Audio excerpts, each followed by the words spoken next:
Thursday, October 24th, 2019. The first order of business is the roll call.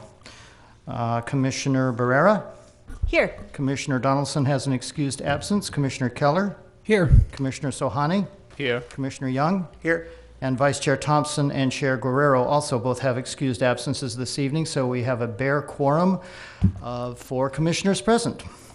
You may be wondering why I'm calling the meeting to order. As the planning director, the Planning Commission rules and regulations stipulate that if both the chair and the vice chair are absent, that the commission will select a presiding officer from among their other members. However, somebody has to call the meeting to order first, and that would be me.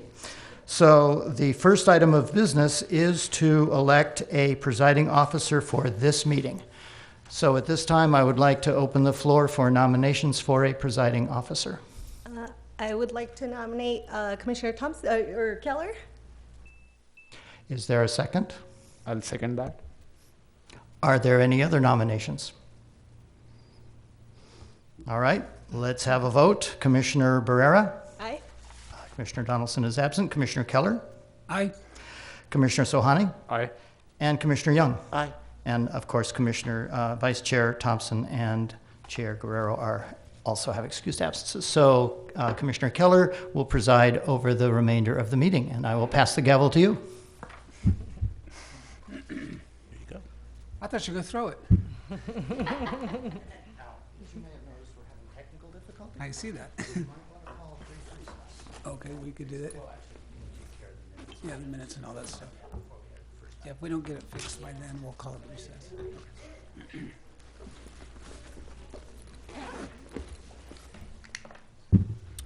Alrighty, so moving on, we'll have the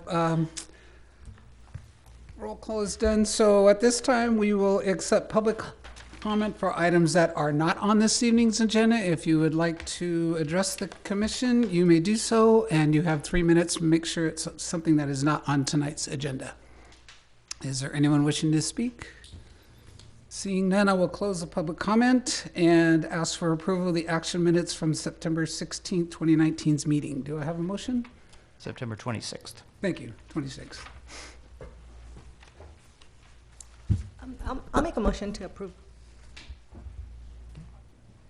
A second? I'll second it. And is that without exception? Okay, approved. Thank you. And then we'll go on to the Community Development Director's report. Charlie? Thank you, Commissioner Keller and members of the commission. First, with regard to recent city council actions on October, the council has met 2 times since your last meeting, and that was on October 1st and October 15th. On October 1st, the council held a study session on the required unit mix for high-rise buildings. The commission, as you may recall, previously held a study session on this issue last year on December 13th. And then the council held a study session earlier this year on February 5th. At that study session, the council directed that further economic analysis be prepared, which we have now done, and which was presented to the council at the October 1st study session. At the October 1st study session, the council directed that further consideration be given to additional requirements that could be put on high-rise projects, such as an increase in affordable units in exchange for relaxing the unit mix regulations. Staff will be studying this issue and will bring it back to the council at a future date.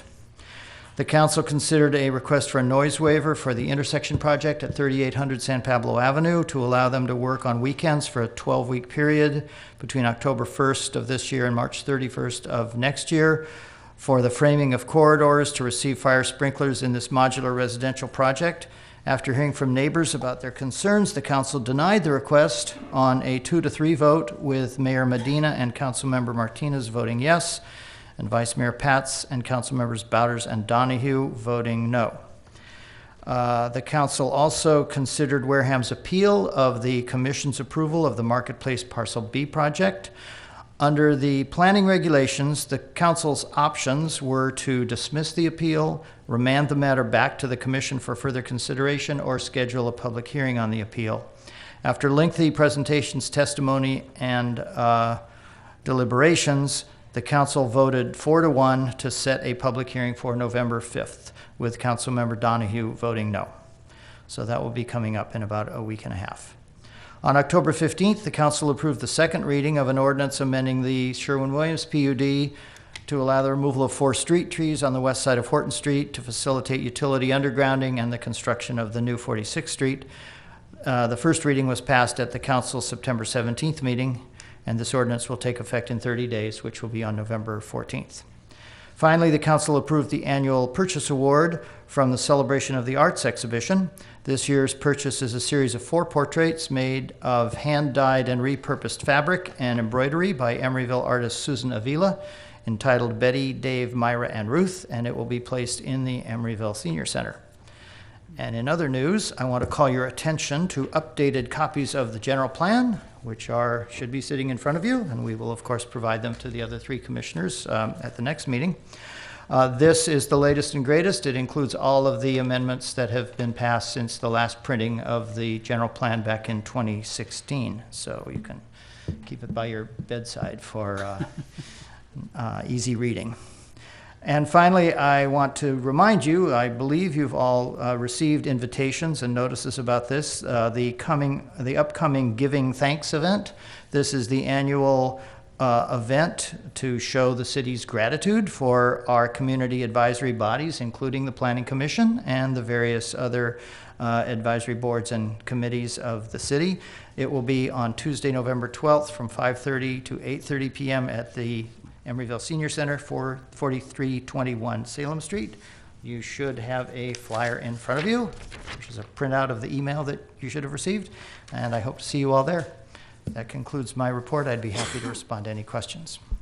Thank you. Are there any questions from the commission? Charlie, on the general plan, is that current up on the website, or will we be getting electronic copies?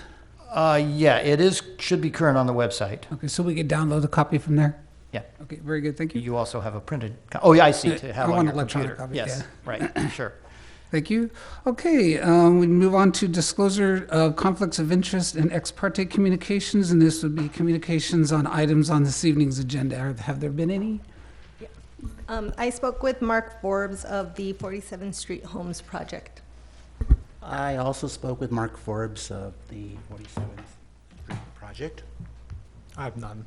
And I have none either. Okay, thank you very much.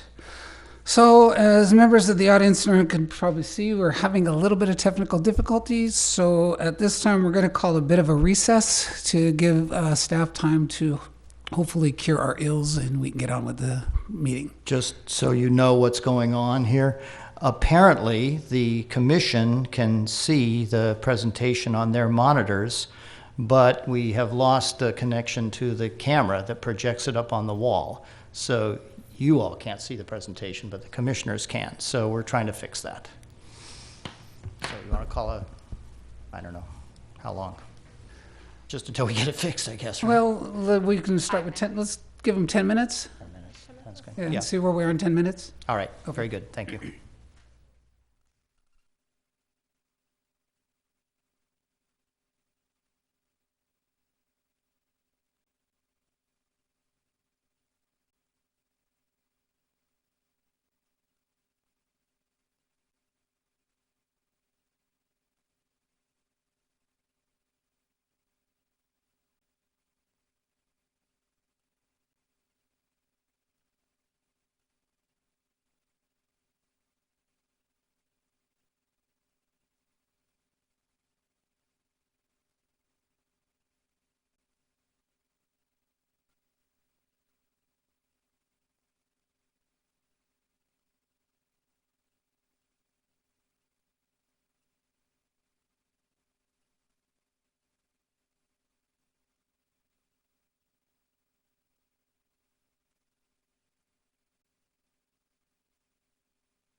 that we want to go back and revisit prior to getting to the public hearings. So Director Bryant would like to revisit the disclosure of conflict of interest in ex parte communications. Right. I believe that Commissioner Barrera and Commissioner Young spoke to Mark Rhodes as opposed to Mark Forbes.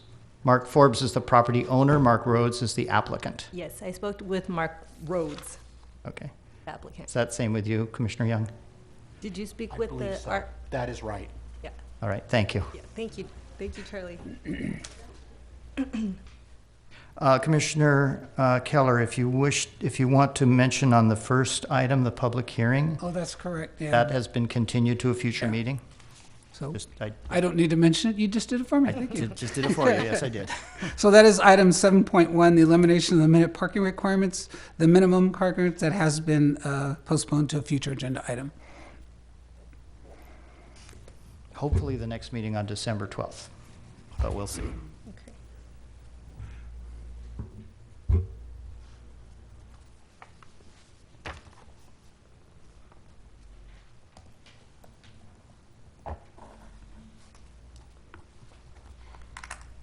I think we're ready to call the first study session item. We are, so this will be item 8.1, 47th Street Homes. And we'll get a presentation first from staff member Navarre. I think you're doing both these tonight, aren't you? Yep, it's the Navarre show tonight. You're stuck with me. For the first presentation, well, first of all, thank you all for your patience. Much appreciated. Sorry about that. So I have the materials board here that I'll pass along the dais, and then after that, we'll have it available for the public to look at as well. Thank you. So the first item, as we talked about, was 47th Street Homes at 1034 to 1042 47th Street. The proposal is to demolish 4 existing single-unit homes and replace them with 3 duplexes. All are on one parcel. So here is the location of the parcel. So it's facing 47th Street, or the project area rather. For context, it's between Adeline to the east and San Pablo to the west. And here's just a zoom in trying to orient everybody. You can see that 48th Street kind of makes that little curve right behind it. So for the project background, the application was originally filed in July of 2018, and the project is on part of a single very large property, but that property consists of multiple parcels. So one of the original staff comments at that time was to include a survey, to come back with a survey, because there were some questions about where the actual property lines and what the parcels were. So subsequently, from that, a lot line adjustment application has been submitted to align the property lines with the project area. So that is not for review here, that is a staff level review, and that's in process right now. So to just give it a visual to that, because that's a little bit confusing sounding, both colors here are the entire property, but there's 2 parcels. So the proposal here that they're submitted is to scooch the property line of the green and the red over like that. So the red would match the project area that we are discussing tonight. So that's just some context. This was also discussed at the community meeting that was held on September 5th. So about 20 community members attended. That was held at the ECCL, the Emeryville Center for Community Life. Community member comments included there was concerns regarding displacement of existing tenants, the impact of having more expensive units in the neighborhood, how that would change the dynamics of the neighborhood and affordability. The applicant is not required to provide affordable units as part of this project. That was a concern. And that affordable housing impact fees are inadequate to address affordability and displacement in and of themselves. So further community comments were concerned about the potential for future development and impacts on existing residents to the north in the units owned by the same property owner. So that just little split I showed in the lot line, the area that was in green. And that insufficient maintenance of the existing units has been provided, and attendants questioned the need to demolish the existing units. There is concerns about potential hazards and construction impacts. It was also noted there was a potential to share used building materials with neighbors, and everybody seemed to be on the same page about that. Other community member comments were that there is need for information to be provided in Spanish, and there was no request for a Spanish interpreter tonight. We did look into getting one, but we're not able to find one for this time. Concerns also were presented regarding meeting notification. There was some of the people in attendance said they didn't get a notification, and staff thinks that might have been because of the type of letters that were used to send the notification, that maybe it looked like junk mail, or they didn't realize it was a community meeting announcement. So that might have been part of the problem. As a result of that, both the applicant and staff went back and looked at the notification list that I generated. As part of my job is to generate our notification list and make sure that it actually included all of the properties and the area shown here. This is 300-foot distance from the parcel area shown in the middle here in green. So that goes up to up to 54th Street and south to 45th Street. We're confident that we did get all of the addresses. Upon request of 2 neighbors, we added their names instead of community member. So we don't have every single name. Sometimes notifications go out titled to community member, not the name of the resident. So for a project overview itself, as I mentioned at the beginning, is to demolish 4 existing single-unit residences and construct 3 duplexes for a total of 6 units. The project also includes providing 7 off-street parking spaces, 6 long-term bicycle parking spaces, and 2 short-term bicycle parking spaces. So because the project is fewer than 10 units, it's not subject to unit mix requirements. So, but all units do have 2 bedrooms, and the upstairs units provide an additional office guest room that could be used as a bedroom.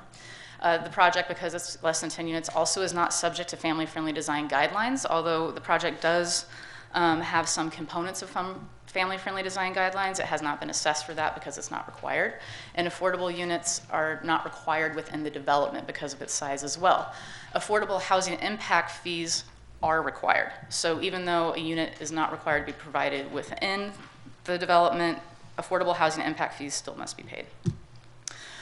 So here's a view of the existing buildings. So there's 4, 1, 2, 3, 4, follow the cursor. And then here's the renderings of the 3 buildings that would replace those. And here are the proposed site plans. The existing on this side shows the 4 existing units, and then on the right side shows the 3 proposed. There is a single driveway that goes along the west side of the property and wraps around the back. All of the garages are accessed from the rear of the property. I'll talk more about parking later. This would reduce the number of curb cuts and increase the amount of curb frontage for on-street parking. So there's currently 4 curb cuts, 1 for each unit. And then this would change it to 1 single curb cut. That's a requirement of design, and we'll get to that later as well. So, oh, here we are already, parking. So at the bottom here is the driveway, the 1 access point. There's 2 parking spaces provided along there. One of them is for a guest, and then each unit has a parking space, and one of them is required to be accessible. So right now is how the structure is to have those 4 individual curb cuts, but because this is all on 1 parcel, the way the zoning regulations are written is it doesn't say 1 curb cut per unit or 1 curb cut per building. It says 1 curb cut per project. So that's why there can only be 1 driveway. So here's a landscaping plan. It's, of course, in the front setback area. There's space between both of the buildings and a little bit of tree area around the parking on the west side of the project. And then the open spaces, of course, overlay with that. For the common open spaces are located between the buildings with some seating areas and next to a little shared garden area. And then each unit has either a balcony if it's on the upper unit or a porch on the bottom unit for private open space. So here's the elevation facing 47th Street. And this is what's facing the driveway. So this is on the west elevation of the property. Here's the elevation of the rear of the units, so where the garages are accessed. There's also rear exiting for the units there. And then here's facing the east elevation, so it's close to a residential neighbor. And then the first floor plan here, so the 47th Street would be on the right side here. And there would be a front yard. You go up onto a porch into a common area with 2 bedrooms and a bathroom. And then in the back, there's a common vestibule that leads to the common parking and then outdoors as well. And then there's a stairway that goes upstairs. You'll also see at the back there's a shared discards room. So discards is trash, compost, and recycling.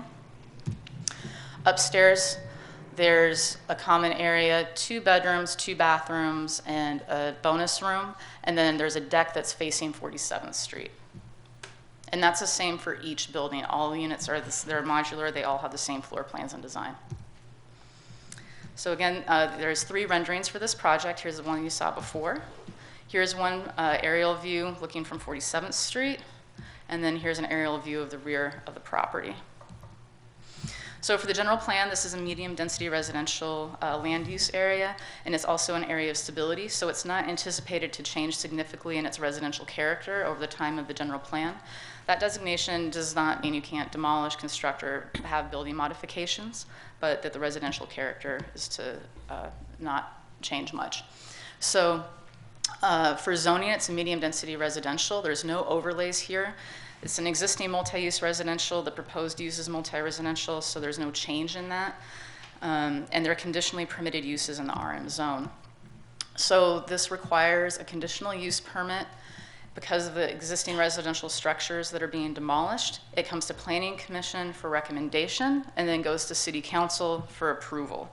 So we will have to have study sessions there, come back here for a recommendation, and eventually City Council for approval would be the trajectory of that process. For the zoning analysis, nothing about this is over base. It's right at 0.5 FAR. The 6 units are at the maximum for base, and the building height, there is no maximum. The maximum building height is 30 feet, and the project is about 27 feet tall. And no bonus points are required because it's in the RM district. So parking for 6 residential units, there's a minimum parking requirement of 5 spaces and a maximum of 8. They're providing 7, as we discussed a few moments ago. For bicycle parking, there's 1 long-term space per unit plus 1 short-term. The applicant is providing bicycle parking spaces for long-term parking, hanging structures in each of the garages, and then 1 bike rack with a capacity for 2 short-term bicycle parking spaces close to the curb in front of the building. So for required findings, the conditional use permit, there's the 5 standards findings. It is consistent with the general plan. The location and size are consistent. The proposed use is consistent with the capability of water supply, and the proposed use, its location, will provide services and facilities that will contribute to the well-being of the neighborhood, and it complies with applicable standards and regulations. For the demolition of existing units, there's 3 findings that need to be made, so that the applicant will provide at least the same number of units that are being demolished, that the replacement structure features quality design and is compatible with the neighborhood, and that the elimination of the residential structures would not be detrimental to the neighborhood or city. And then finally, because these are new structures, there's design review, and those required findings are that it's also consistent with the general plan and urban design goals and policies of the city, and that a project conforms to the design guidelines, and it's of a high design quality. So staff comments, this was reviewed by staff back in January at our interdepartmental meeting called DCC. Staff was generally supportive of the design and noted the need for the applicant to comply with regulations regarding the relocation of tenants. Also that new curb, gutter, sidewalks, and street trees would be required as part of this process, and that the city consulting arborist will need to peer review the arborist report and assess the existing street trees for a protection plan because of the construction that will be taking place to make sure they do okay throughout that process. So for your consideration tonight, does the commission have any feedback regarding the design of the overall project, and does the commission feel that all required findings can be made? The applicant does also have a presentation for you this evening. Very good, thank you. Does anyone have any questions of staff? Commissioner Young? Yes, do you have any remarks on the trees or the existing vegetations that are on the, there's a large tree in one of the far corners of that property. Apparently, I went to go look at it today, and it's, do you guys take a look at that, or is there any kind of special requirement on that? So we don't have regulations about removing trees on private property. The applicant has submitted an arborist report. I don't remember the specific exact condition of that tree, but I do believe, was 205, is that what you said? Oh, okay. 2.5 was a condition. But we can look at that more specifically later if you like. Also, we are going to have the city consulting arborist peer review that report as well in general. And that's 2.5 out of 5. Is that right? Yeah, I'm not looking at the report right now. I can grab it if you'd All right, like. thank you very much. Yeah, okay. I have a question. I thought I heard you mention that these are modular buildings, is that correct? That's my understanding. The applicant could certainly speak more to that. Okay, my question was whether a staging area is required for modular buildings, because I heard something about that for a different project. Yeah, you typically have to be able to move them into place, so there is some staging. It's a different type of installation process, yeah. So is there a sufficient room on site to have that staging space for these buildings? That wasn't brought up as a concern by staff at this point, but that's something I think we should definitely talk with the applicant more about. They're more familiar with the staging needs, I think, than I am. Gotcha, okay. Director Bryant? If I could just elaborate a bit, I'm not super familiar with this concept either, but I would say that for large apartment buildings, such as 3800 San Pablo Avenue, I know that staging is going to occur on the adjacent street. They'll have a crane placed probably somewhere on the property or perhaps even in the street, and then they will just hoist the units into place from the trailer that they arrive on and swing them into place and drop them on the site. I know there was another modular single-family home built in Emeryville on Beaudry Street many years ago. That came, I think, in 7 pieces, and it was assembled over the course of one day, and they staged on an adjacent parking lot. So I don't know. It depends on the circumstances, I think. Okay. I believe the power lines are on the other side of the street, but if there are any, the way that utilities will have to be underground as part of this project anyway, along the frontage of it, so that would not be an interference. All right. Commissioner Young, were you done? I'm done. Okay, go ahead. Yeah, I have a few questions. So, first one is there any fire access requirement? There's a 10 feet, driveway that goes to the back. Yeah, so all of this project has been reviewed before coming here, and preliminarily by both building and fire, just to make sure that it checks out, generally speaking. So nuances of it, such as required window heights, for example, have not been assessed. We're not to the point of having something like electrical review. But in terms of setback and general access, that has all been assessed by building and fire, and it would not come to you at this point if it was not a feasible project. Okay. Yeah. And then, again, this might be a trivial question, but the trash room is located at the rear. So is the person responsible to bring that? Like, how is the waste management going to tackle that? Yeah, so there's different requirements depending on the size of the projects. So all of our, they're called discards plans is the technical term for it. All applications are required to submit a discards plan that is reviewed by our Public Works Department by Marcy Greenhut in the Environmental Division, and she reviews it for compliance with city regulations and also with waste management and coordinates with them. In this case, the expectation is yes, they will move it to the front of the property like most of the buildings in that area. It will not be something that waste management will go to the back and collect. Okay. Does that answer that question? Yeah. Okay. And then finally, a lot of cities in the Bay Area, at least for the public projects, are looking at bay-friendly landscaping requirements. And I think there is also a bay-friendly gardening requirement for residents. I don't think it's mandatory. I'm not sure about that. But for the part that is within the city's right-of-way, like you mentioned that the applicant is required to reconstruct the curb and street trees. Are we imposing any of those requirements on them, or how is that being tackled? Right.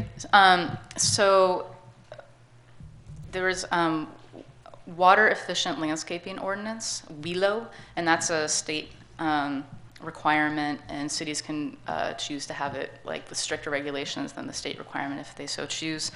So if it's over 500 square feet, it kicks in for WELO Small, which has a lower threshold of requirements, such as you don't have to get soil samples before determining what type of mulch you're going to use. If it's over 2,500 square feet, you do have to do a whole other list of things. I would say the vast majority of projects in the city do not qualify for WELO Large because we have small properties. So the vast majority of them are under 2,500 square feet. So this one is about 2,300 square feet of landscaping, so it classifies as WELO Small. The applicant has submitted preliminary landscaping information. Off the top of my head, what I recall about that is that they were compliant, that it was an issue. And Bay Friendly is folded into that, I believe, as a recommendation, but not a requirement. Typically, by the time applicants fulfill our mulching requirements and water use requirements, it kind of tilts towards Bay Friendly also, and there's don't plant a pest requirements as part of that. Okay, thank you. Okay, thank you. I have no questions. So would the developer like to make a presentation? There we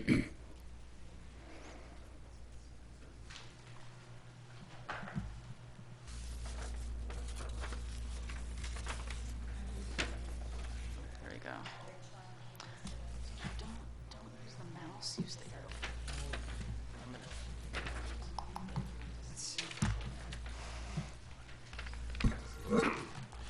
Good evening, Commissioner Keller and fellow commissioners. I'm Mark Forbes, president of F.E. Forbes Company. We're a third-generation family business, real estate business located in Berkeley. We're almost 100 years old. This property was acquired by the family over 60 years ago. And my uncle was the primary property manager for these years. So the property's kind of changed hands or within the family, if you will. So we have a new management plan in order. We have already started to, on the north side parcels, units, we've replaced 6 new roofs and fixed up some of the interiors. The places, they do need work. And so we've started that process on the north side. The 47th Street parcels, they're in serious need of, they're in disrepair. So we kind of try to evaluate which would be the, positive way to go, and we felt that this is makes the most sense for us. So at this time, I'd like to turn the project, introduce Mark Rhodes, our consultant, and architect Toby Long Design, and they can further explain the dynamics of the project. Thank you. Thank you, Mark. Good evening, Mr. Chair, members of the Commission. We appreciate the time here with you this evening, and we're looking forward to bringing this project to fruition. Just sort of simply, Mark has spent a good deal of time with Toby looking at the existing structures. The structures are close to 100 years old. They weren't particularly well built when they were constructed originally, and they've really come close to the end of their useful lives. And this project is an effort to bring more units to the city of Emeryville, while at the same time we're trying to be very, very sensitive to the tenant issues on the property as well. Toby's going to get into the architecture and some of the sustainability materials, et cetera, in just a moment. But I just wanted to say that we've spent a good deal of time understanding the neighborhood context, the size and the massing of the structures in the neighborhood and the fits. And as staff indicated, this project meets all of the development standards. In fact, it exceeds open space, falls well within the parking, and the height of the structures isn't as high as would be allowed under the zoning in other circumstances. I was going to talk about the lot line adjustment, but Navar did a much better job of that than I. The one thing that I would add is that the existing parcel 1 line that you see there actually runs through the structures at that portion of the property. It runs right across the fronts of the building where the front porches are. So part of this too is a cleanup effort to not have property lines running underneath buildings. I would like to spend just a moment talking about the status of existing current tenants and the relocation plans. Mr. Forbes is very, very sensitive to this issue and has been working with the tenants for quite some time now. 2 of the units are currently vacant. A 3rd unit will be vacated when the time is appropriate for the construction to commence. And Mr. Forbes is continuing to work with the remaining tenant and the remaining tenant's attorneys.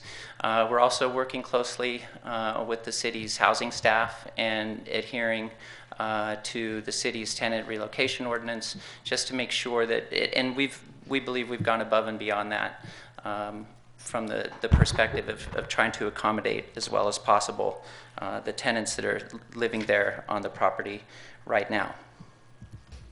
So this is sort of a contextual aerial view that we've prepared to show you, in fact, that these, with the exception of the small units directly to the north of us on the same property, the structures in the neighborhood are actually quite large. Most of the structures in the neighborhood, the majority of them, are quite a bit larger than the duplexes that are being proposed on this property right now. And so I think staff has already gone through the development standards, so I won't spend more time on that, but I will invite Toby to come on up and walk you through the proposed project design, the architectural and material conversation to have with you, and then I'll come back in just a moment, and then we'll be prepared to answer any questions you might have. Commissioners, thank you for having us this evening. This is always a fun time for projects. Chamber of Reality. I don't have to belabor a lot of what's been said today. I think Navar did a great job in presenting some of the initial considerations for the development of this property. In terms of the slide that we're looking at now, again, I think you have a clear sense of how these buildings align to each other. We feel pretty strongly that parking in the rear is a real improvement to not only the streetscape, but the presentation of the front facade of these buildings, which aren't dominated by a garage door. It also provides for a little bit more landscaping at the front. I think a more kind of neighborhood-friendly view of this, the front of this property. So I think that the site plan kind of speaks for itself, and as Mark said, we've got adequate parking above the minimum requirements. We bring forward an architectural concept today for you guys to obviously weigh in on. We're excited by the language we're developing for this structure, which I see as very transitional. We're trying to bring together elements of traditional values, the gable roofs, the front porch, the elevated decks with some modern progressive overtones, the larger windows working at the corners, kind of blending a view of kind of the future with a little bit of the contextual background of the residential flavor of this part of the community. We're using a variety of materials, which I think you saw in the materials board, the intent being to both allow for a little repetition, economy of scale, but also to create some language and a little identity between these buildings, contrasting the more smooth textures of the stucco with the more detailed textures of the composite siding material that we're proposing, and bringing those in balance with each other to create a composition that really celebrates the form of the building and kind of explores the horizontal massing we see as being important to lowering the overall visual height of the structures themselves.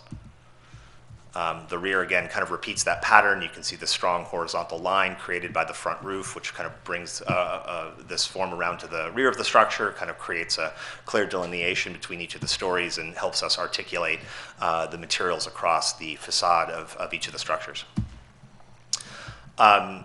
I won't belabor the plan. I think you guys get the gist. These are 2-bedroom units. The lower unit mostly being characterized by, I think, by a single bathroom, but very ample living area and open space for the unit, accessed from a really inviting front porch. Great time for jack-o'-lanterns. And so we then positioned the entrance to the upper unit on the side of the structure, coming into the common vestibule. You can see access from the garage and the small front porch on the side. And then there's a staircase that takes you up to this upper level, a little bit more family friendly. Got the master bedroom, the second bath, of course the office and guest space, as Navar mentioned, being a nice bonus element, and then accommodating a little bit of a friendly roof deck with a nice view out to the 47th Street side of the project.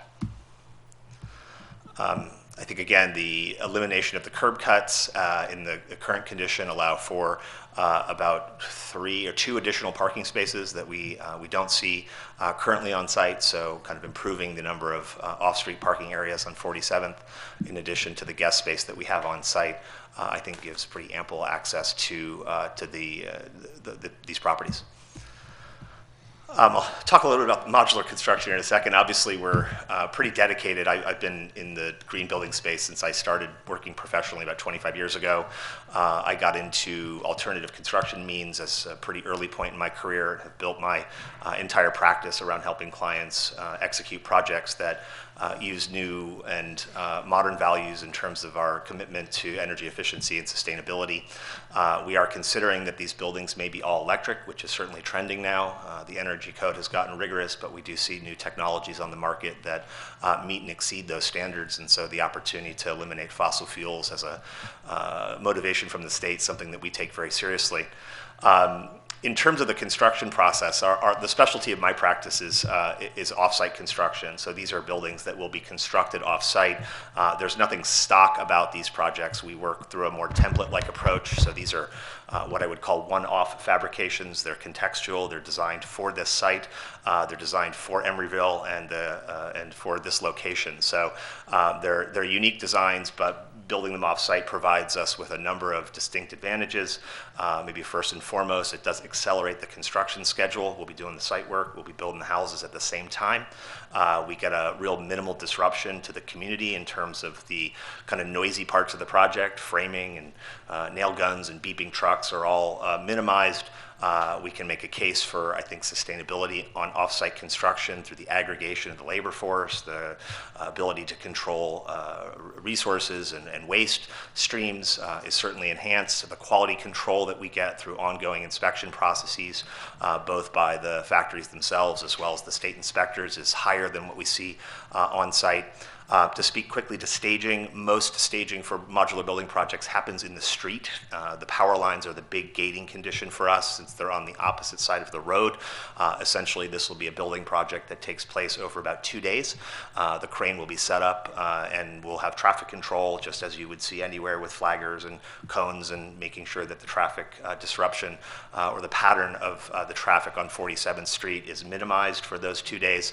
The staging of the actual buildings will be off-site. They probably won't even be in Emeryville. They're usually from some yard or some part along the highway that are kind of radioed in to bring the next mod as the next one is set. So this won't be 12 modules in the middle of the road. They're coming in one at a time. That's an orchestrated process that's coordinated by a special sub-trade group that really takes this entire process and pushes it into a very efficient construction experience. The buildings will be unfinished on the outside, so we will add the roof, we'll add the decks, the eaves, the overhangs, the stucco, and the siding. Most of the weatherization will be done on site, which allows us a better quality control over these fairly important, sensitive installations in the project, as well as confirming the execution of the materials, which will be memorialized into the entitlements and the approvals for the project. And then, of course, as we touched on, the drought-tolerant requirements for landscaping are sort of baked into the codes, but definitely something that our landscape team is going to celebrate. I think that takes me through most of the design stuff. So, Thanks, Toby. I was going to go through the findings here, if I stop destroying the microphone. We believe that we have met the findings that are required for the project, and I won't spend a lot of time going through these. Certainly, you'll be seeing this project again, as will the City Council soon. Again, I just wanted to stress that we are trying to communicate best as we can with the community in the neighborhood. We have set up a website. We have published that website information to all of the emails that we've received at the community meeting. We're making it public again right here, 47thStreetHomes.com. We have the email list, and all of that is in addition to the good work that the staff does to provide neighborhood notifications. With that, we're happy to try to answer any questions that you have. Certainly take your comments into consideration, and we'll look forward to seeing you again soon. Thank you. Very good. Thank you much. So we'll bring it back to the commission for questions, and we'll start with Commissioner Barrera. Sure. I have a couple of questions. Can you just talk to us a bit about how that material board corresponds to the elevations? I see two different types of I'll be Vanna. wood.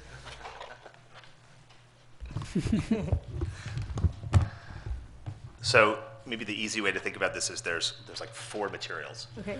The dark stuff are the windows and the accent. So that's the window itself, it's the fascia along the roof edges, and some of the corner trim that I like to put in the corners around the windows to kind of help them feel like a form wrapping around the corner of the building. That's this dark stuff. This white paint chip is mostly a representation of our stucco. It'll be a smooth stucco texture. Right now we have some control joints, which you can kind of see lightly in the building, that will help control cracking. This cool material is actually a composite material made from rice husks, and it's a new material on the market that we really like, which is a composite material that really looks a lot like wood, and that's the representation of the wood siding that you can see on the body of the buildings. And then this is the cedar, which can be actual wood, which is the underside of the roof eaves and the underside of the porch roofs. We like wood because it's soft and sensitive. We don't love it on the walls because it's high maintenance. It tends to age and people don't take care of it. So the simulated material is on the wall and the real wood is up underneath the roof eaves. The white is the stucco and the black is the accent in the windows. Excellent. Thank you very much for that explanation. I have one other question. So I saw that there was a bullet point that said potential solar panels, and I was just wondering if the home is 100% electric and it has solar panels, does the energy from the panels get put back into the grid and then back into the home, or is it directly from the panels to the home? It will be fed back into the meter. So if the home is not being used, if nobody's home, then the electricity generated by the panels will go back into the grid. But the panels are powering the home when it needs it. Directly? Yes. Yeah, correct. Correct. Interesting. Okay. All right. Those are all my questions. It's not off the grid, so it's still connected. It'll still pull down PG&E on a cloudy day. But when the sun is shining, it's generating most of the power that the building's going to need. This is going to become the building code in January, too. Okay, the reason that I was asking is just because I've been hearing about all these power outages that PG&E has been doing around the east, the Bay Area, and I'm just wondering for the, and we're moving towards all electric homes and buildings, and so I'm just wondering if when they have the solar panels, if if PG&E, let's say, decides to cut power to this neighborhood, would those solar panels allow the homes to continue to function, to continue to have electricity? To a degree, but the ability for the panel to produce as much power as the home is going to use on just a daily basis it won't be enough. You can't run the house off the solar panels, Okay. at least at the amount of roof area that we have. Okay. And I don't think we're planning a storage system for the moment. Sure. Okay, cool. Excellent. Thank you. Commissioner Young. Okay, great. So I thank you very much for bringing the project in here and having some real clear drawings so we can actually see what we're looking at. I actually have a couple comments too. In terms of the contextual based on some of the buildings that are around the neighborhood across the street, we got a guy who's putting a second story on another building right across the street from you guys. Can you kind of explain where the contextual on your particular building is coming from so I can get a better feel of what progressive modernism maybe is that? Are you just looking the other direction? Yeah, I mean, I think in my mind, Emeryville has a kind of modern language in a lot of the architecture. I mean, right next to you've got some exciting contemporary buildings that are, I think, showing up in Emeryville, maybe largely in a commercial side of the world, since I think the residential development is a little bit less in terms of the number of buildings that are being constructed. So I think the modernism, the sort of forward-looking contemporary language is something that I've always tried to celebrate. But I think that this is also, in a community of buildings that have a very kind of core traditional value. So in my mind, the roof is kind of iconography, and so we like the idea of a roof that has a sort of traditional flavor to it that kind of brings together these two forms into a language which is sort of unique to the project. So did you find this particular, okay, well, like the additives and the subtractive areas of the windows and the hardscapes and what you're looking at when you're looking at the building, corner windows, the proportions of them, this balcony idea where you have balconies and then you have these overhangs, is that something you've seen here? Is that a feeling? I just wanted to kind of get where that came from. It's sort of a design language. I mean, it's something Okay. that I've been interested in. It's part of my professional practice for a long time. We've explored different ideas on the project and kind of landed on this set of proportions that seem to balance each other well, create a friendly composition which feels very approachable, still also imbuing the project with a little bit of unique identity. I have to say I do like the plan a lot. I think the idea of having the little livability, having the upstairs and downstairs is real nice. A little concerned about maybe the amount of walking someone has to do to get to the garbage in the back, where they come around the stairs on the back side and they have to come around it's a little far, but it's, if maybe there's some way to work that out a little bit so that there might be a way to look at that. Thank you. That's my questions for now.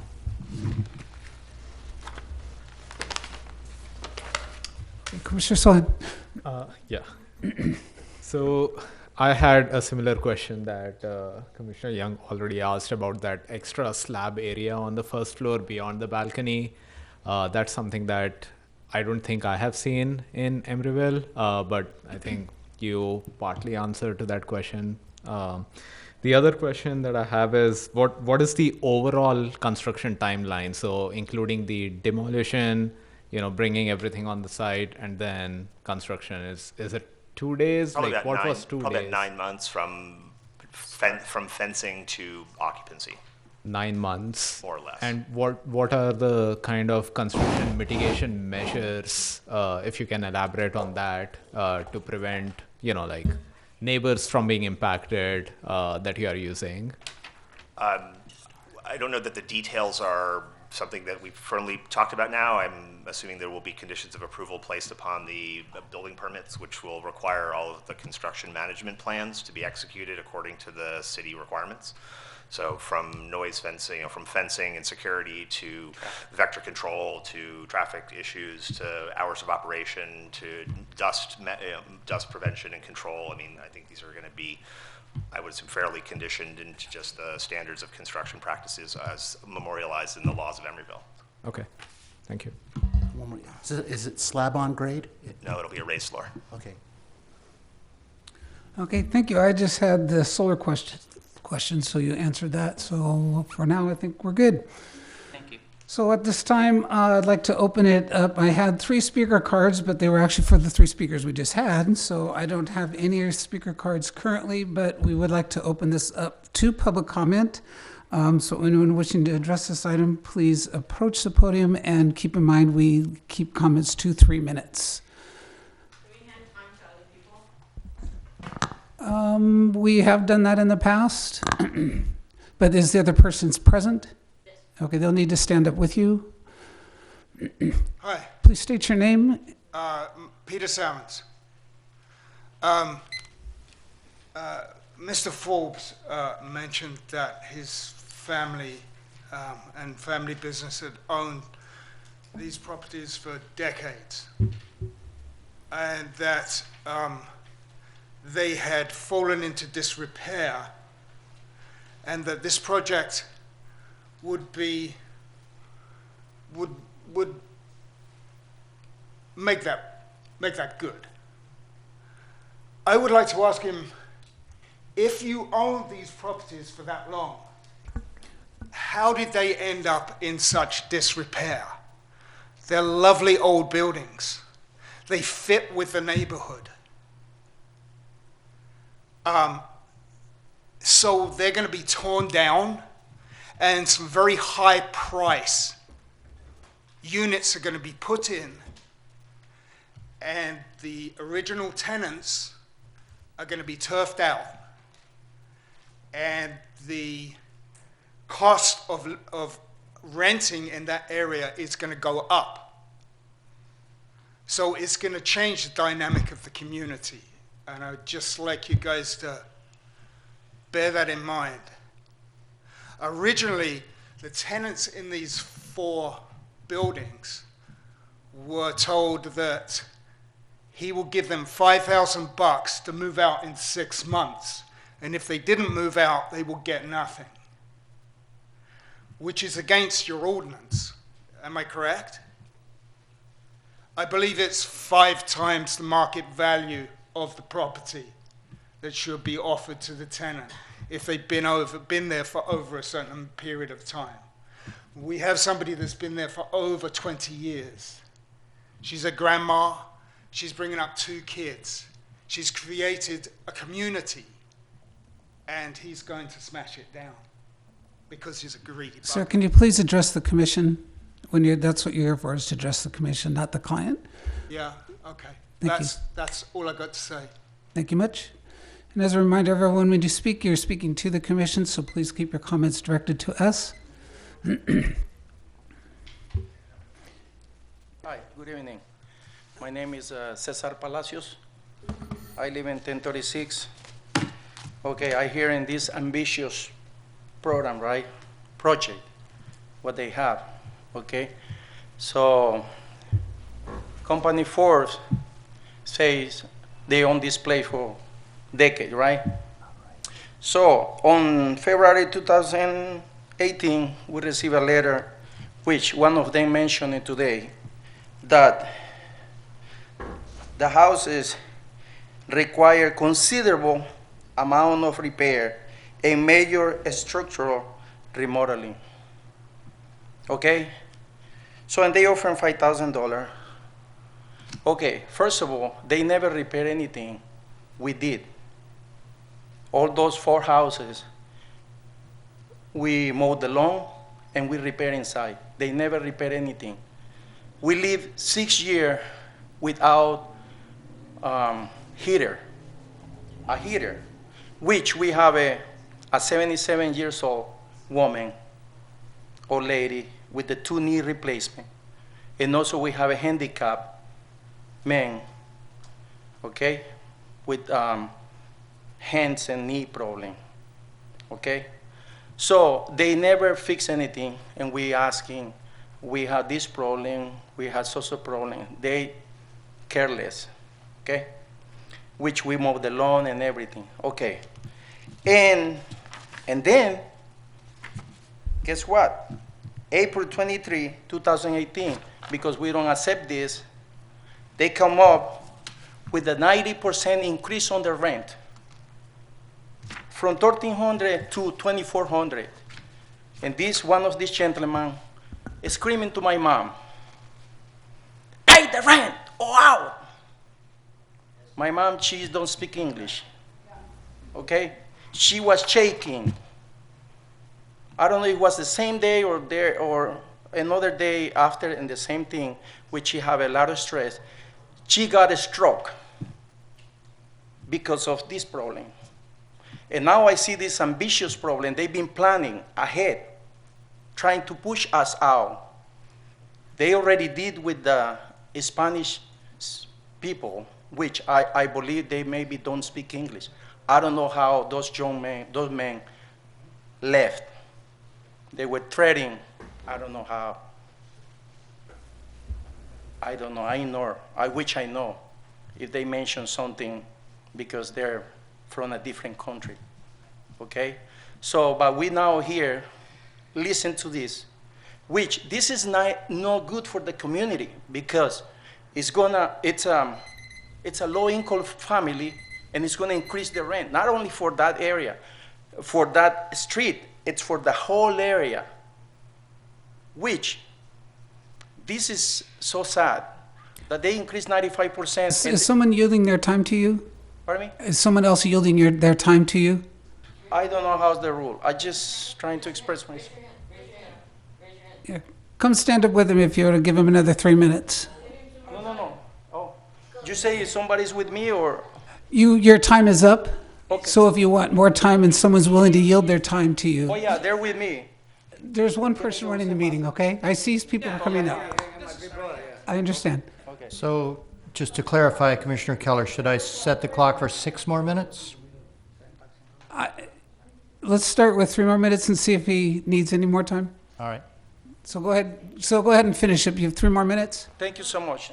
Thank you so much. Appreciate. So the thing is, my mom, she's ill because after that she got another stroke. So actually, we are thinking about hearing what this ambitious program plan they have, like we take it to another level, okay?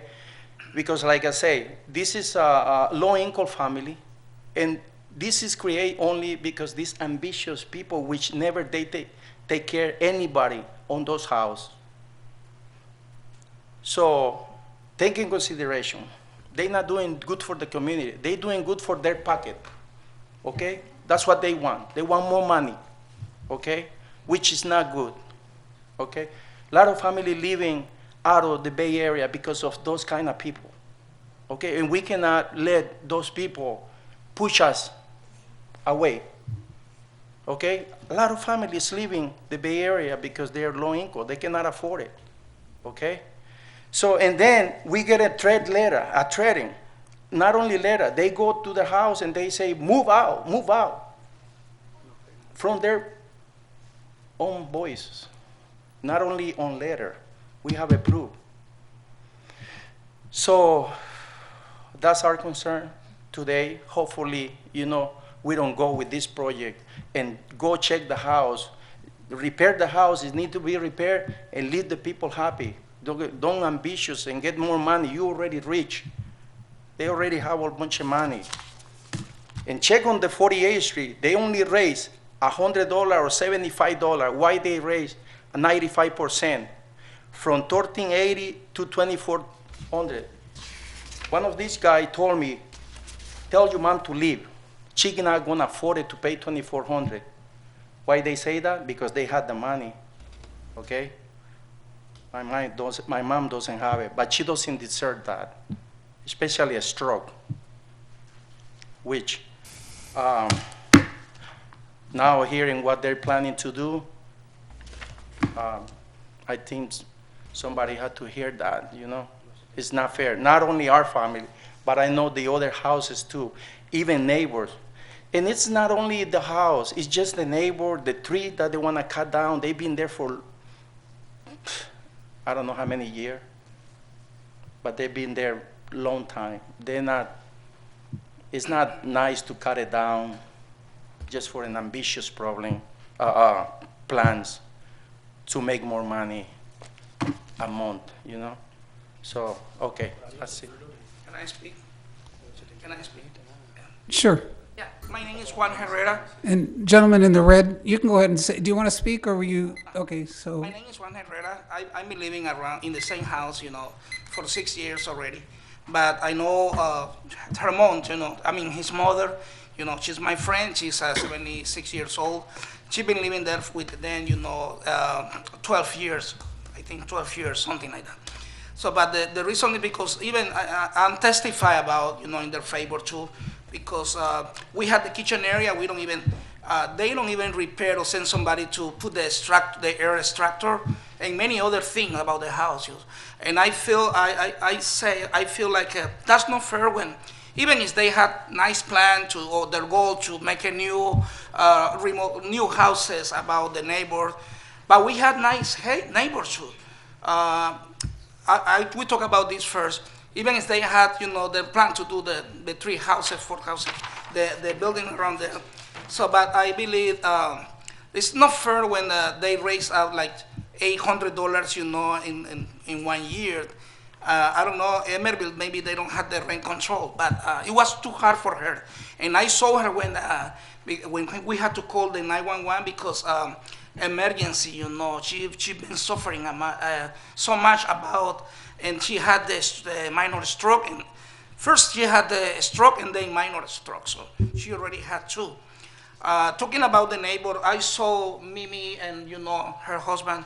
They worked hard to keep the house like real nice, in the back, to keep the key very happy around. They work hard also doing cutting the grass in the front of the house, trying to make it nice. And I saw also the neighborhood always like a big family around neighbors, so. Closer to the microphone. Yeah, like a big family around, the neighbors. So I'm not agreed with the owner, the property owner, because I know maybe he got like 35 properties around. So he making new buildings around there. So probably rent's gonna be higher around every, house around there. So also the neighborhood who live in the back yard areas also.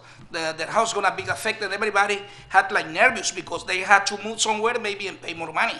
So a lot of people right now with stress, a lot of people suffering what is gonna happen in the future. I don't know, the people already, the Latinos guys that went out, I don't know, maybe they're suffering on their, by the park areas or something may be happening. So I'm apologize, you take care this point and, just to be loyal, with God, because God see everything about it. We're trying to keep a nice neighborhood around, and thank you so much for your patience to hear my voice. Thank you. Thanks for coming up. Oh, one thing I forgot, this is some pictures from the same house. So maybe, yeah. Here, give it to me, we'll pass that around. Yeah. Thank you. You can keep the pictures. Okay. And also, we'd all like to, if people that have spoke over near the edge of the counter over there, there's a sign-in sheet. So if you could please sign in. No, you don't need to do the cards now, just the sign-in sheet, the white sheet. It's not here, DC. Oh, is it not there?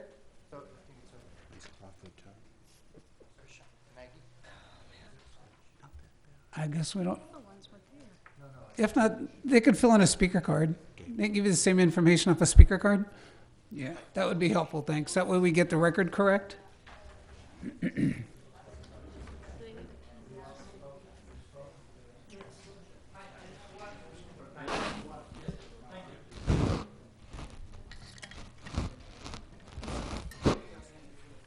Do we have another speaker coming up? Okay.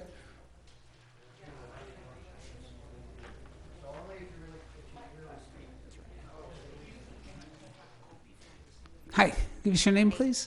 Good evening. My name is Mirta Fizeme. Thank you. Go ahead. Oh, My name is- hold on a second. We'll wait for the director to come back to set the timer. Sorry. It's okay. We got you multitasking tonight. Thank you. Already, go ahead. My name is Mirta Fizeme. I live at 1038 47th Street. I am the woman that live on that property for 20 years. I've met Mr. Forbes' family, the original Mr. Forbes, kind gentleman and fair. And I do understand that you own a property, you want to upgrade and all that, but the procedures has been extremely stressful. I do have my situation. I don't like feeling like a victim, but I've been put on this horrible situation of being the tenant of the Forbes family. I always have had a great communication with all the other Forbes. But Mr. Mark Forbes I never really have had any opportunity of talking to him face to face till he came to look around the property. And I talked to him and I expressed my condolences of his uncle. And then he was very courteous and nice, and still is in a way, till I have been receiving those wonderful little letters February 10th of an increase, and then shortly after that asking to vacate the place with a number of $5,000, which was, if you accept it right away, it will be great. And I'm just kind of like questioning. I saw him, and I just finished putting reinstated my kids to school and everything, and I just put a $2,000 floor, and nothing was said to me at the time. And he also never been inside of my house. So I was just wondering, what the hell? So, excuse the language. And so I had to proceed by looking for a legal passage. So I came to your place here, and I find out that it's absolutely, positively not the right thing to do. And apparently you have sent a letter to him, and then he rescinded. After he rescinded, 2 months later, I received an increase of, well, practically 100%. It's not just 90%. And ever since then, we've been battling the whole situation till I called. Stop. Are you able to wrap up shortly? Yeah. Okay. Till I called a lawyer, and then they sent a letter of all the misconduct. And then I went and talked to Mr. Forbes personally. And we have come to an agreement that I can stay and pay the increase in a certain amount of time. And we've been having an adult conversation at this time and point. But however, tonight he has said that he's been communicating with our lawyers and things like that. No, we only had one lawyer situation. So I just want to know, what is the right of a tenant of this situation? Because it is his property. I can stand here and go on. It's still his property. He can do whatever he wants. But I want him to understand that I need the right thing to be done. So that's my point. Thank you. Well, thank you.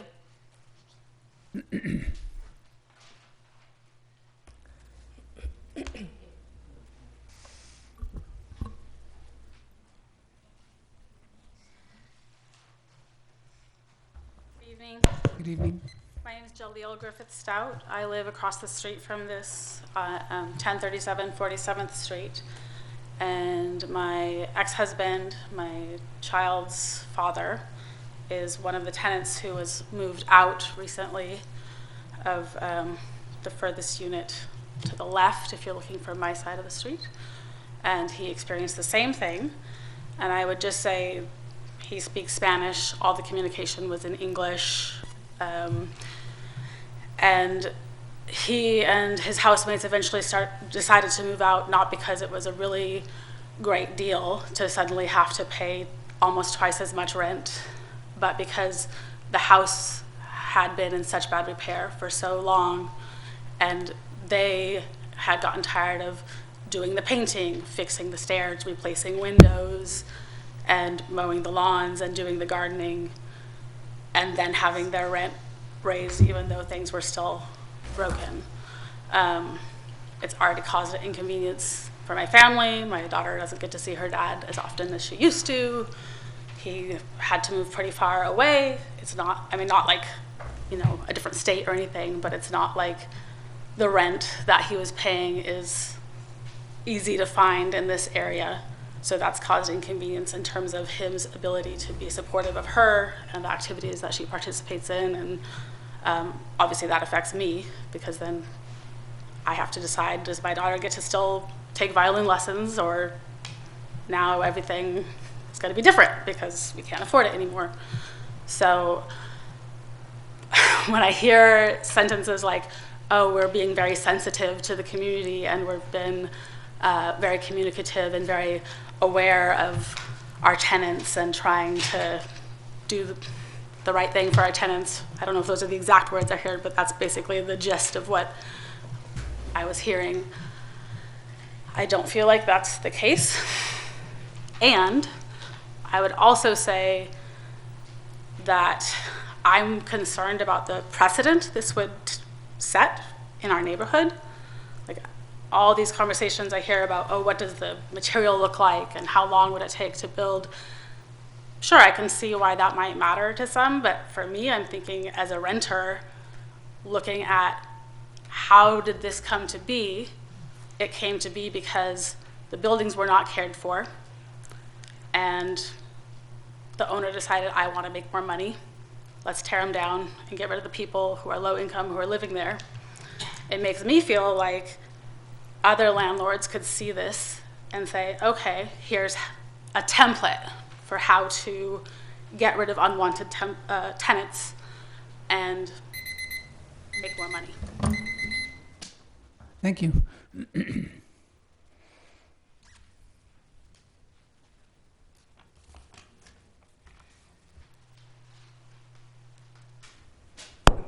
Good evening, commissioners. My name is Sister Marilyn Meadow, and I live at 1055 47th Street C in the back, and I've been there for over 40 years. I was also on the subcommittee for housing in the middle 90s when Nora Davis was mayor. So we were involved in some of the early construction of affordable housing at that point. And that is my concern tonight, is affordable housing.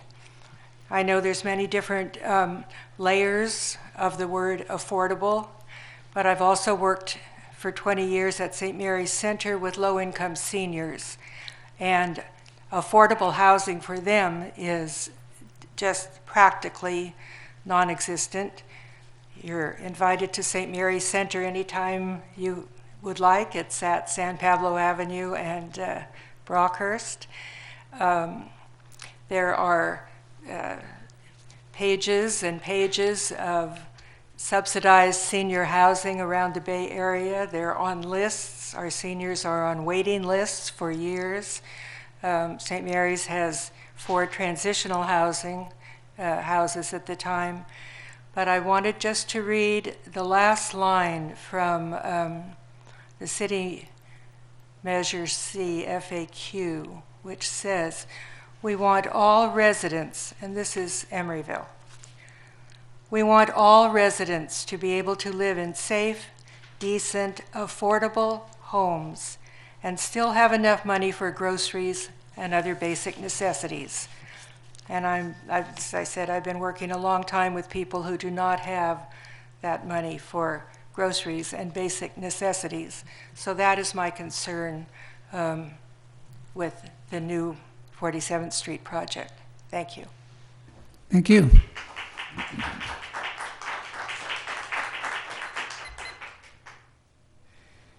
Are there any more speakers? Please. All right. I'm giving my time to Dana since she articulates it better than. Well, I don't know. I'm just going to read it because I'm a computer nerd and I'm not a public speaker. I do the same thing. So, hi. My name is Dana Westmoreland. I live at 1046 47th Street. Property line is 25 feet away from the property line for this proposed project. So, as you know, it's a little close to home. So, yeah, this project passes. It dots all the I's, you know. It does all the paper requirements, and it should. This guy used to be a planning director. He knows the rules. So if it didn't pass any of your guys' rules, there'd be a problem, right? But I need to ask you guys to read between the lines on this one. You really need to work harder at what you decide on this particular project. Because as it was already said, you're going to set a precedence, if it already hasn't been set in Emeryville, the strip mall of the Bay Area. So it's a microcosm, this project, of a multitude of problems. It's dismantling our community. It contributes to our housing crisis and our environmental emergency. So we just did a $50 million bonded debt to finance affordable housing. It was passed by 72% because it is, and I quote the ballot here, to the point that home ownership and the cost of rental units are now out of reach for many very low and middle income residents. And as already said, again, I'm going to beat the same drum a few times here.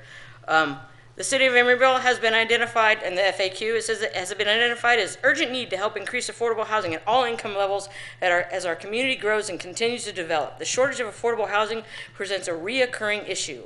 We want all the residents, et cetera, to be able to just have a life, right? Be able to go to the store, right?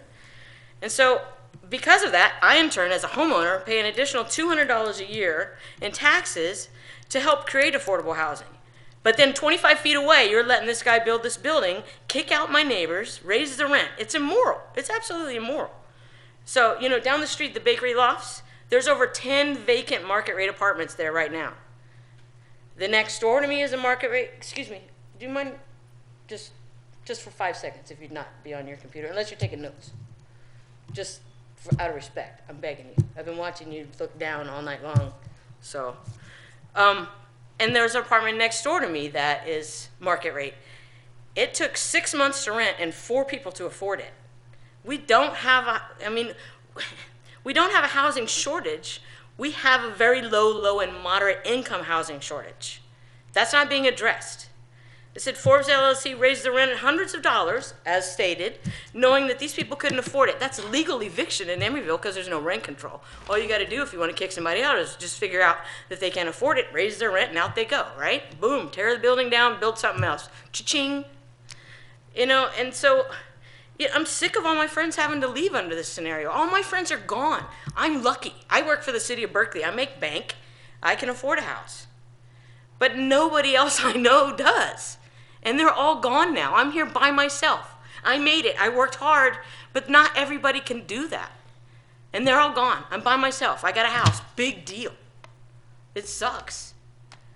It says, and my neighbors, her ex-husband, who had to move out, he had to put 20 years of his life on the sidewalk and in the streets. Because they didn't have room where they moved. A dumpster truck came and took stuff. I took as much as I could and filled my garage and my yard piled with their things. I gave it all away to people. Compressors, paint sprayers, hammers, tools, bicycles, all kinds of things.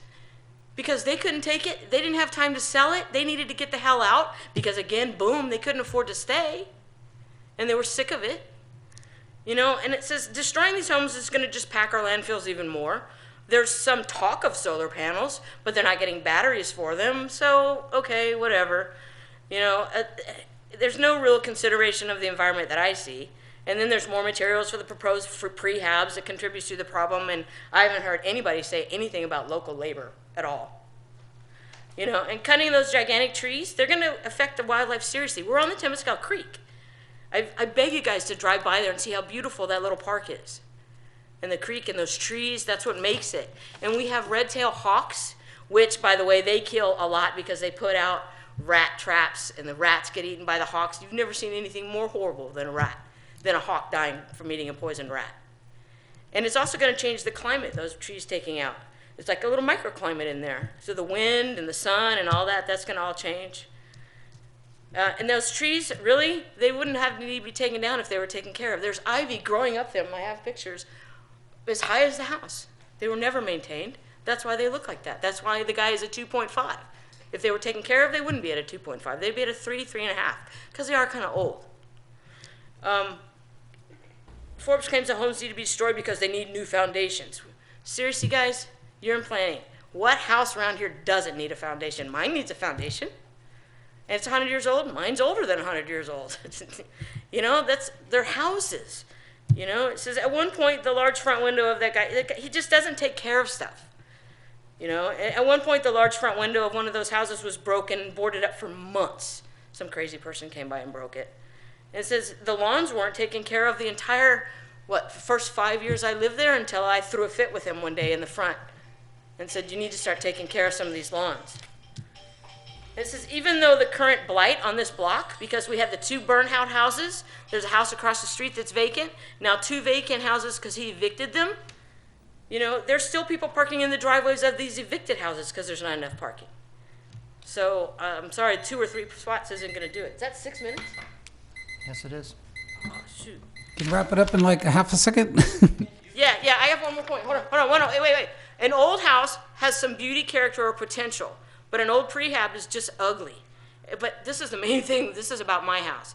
It says there's a retaining wall that runs along my property, and all this construction and all this big, heavy equipment could literally shift my house. I know this because I used to do slope research for an environmental firm. I could stick a rod in the house below my foundation level and make sure it's plumb, and then measure it and see when and if it moves because of all this construction, and then come say, you know, who's going to pay for it if they screw it up? Relative keyword, truth to power. You guys have the opportunity. If your goal is to let a man with 8 limited liability companies control our communities, approve this. Go for it. Have dinner. Let's go. If you care about the community you serve, you need to deny it.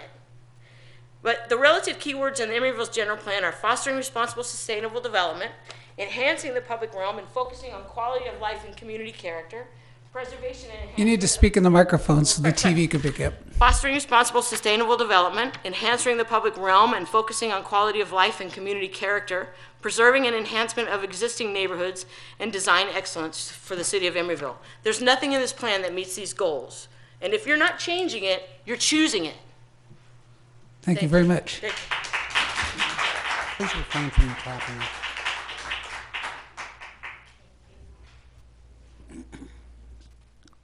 You got the floor. Hello.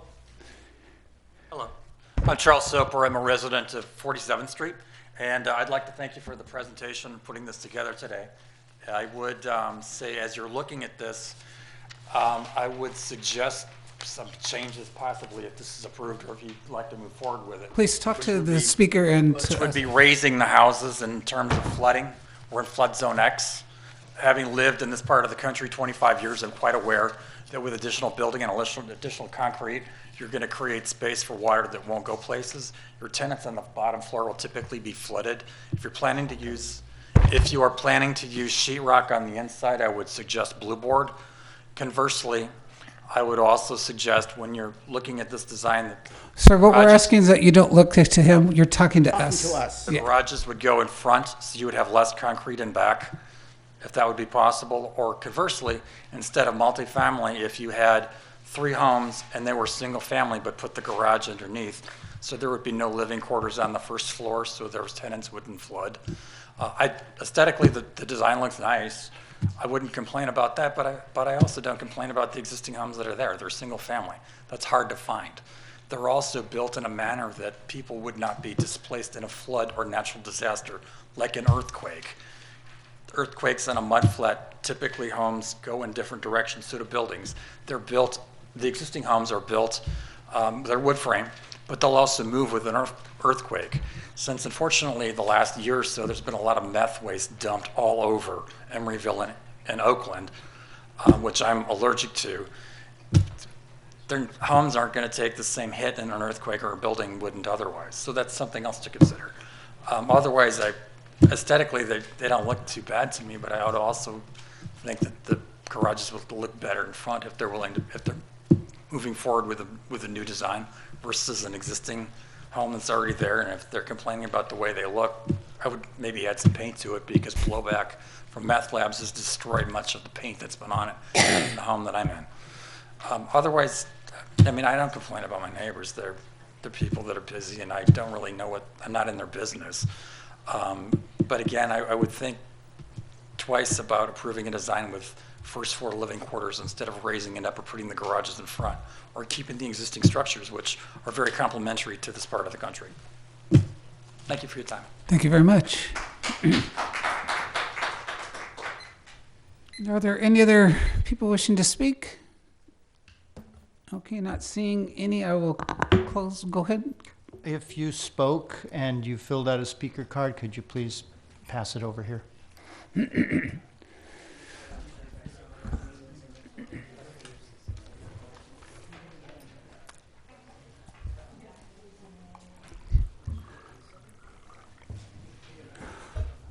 don't need to worry about that. So, Charlie, while we're doing this, there's a couple a couple things I'm hoping we could do. So we've obviously had a lot of impassioned speakers here tonight have a lot of connection and emotions to this, of which I can relate to, just to tell you, and especially having a senior who is on a fixed income. My mother's rent takes all of her Social Security, and it takes myself and 2 other brothers to pay her rent. So I'm completely understanding on what it's like to be on a fixed income and being a senior. But that being said, I'm going to ask that either the director or our assistant city attorney kind of give the audience who spoke a little bit of understanding of what it is we do as a body and where our responsibility lies. There's a lot of questions of asking us to do things that really are not within our purview. And I'm kind of hoping that one of you could kind of give the people in the audience the idea of what the commission's responsibilities are here. And this is a project that will have to go to city council for approval. Tonight is just a study session. We're looking at the project. We're giving them feedback on what works on the project and what does not. We really can't address any of the issues of how they're dealing with the tenant situation. And so I would like someone with the city staff to kind of give the audience a little fuller picture of that before we start our deliberations, because a lot of our deliberations will not address what they spoke about tonight.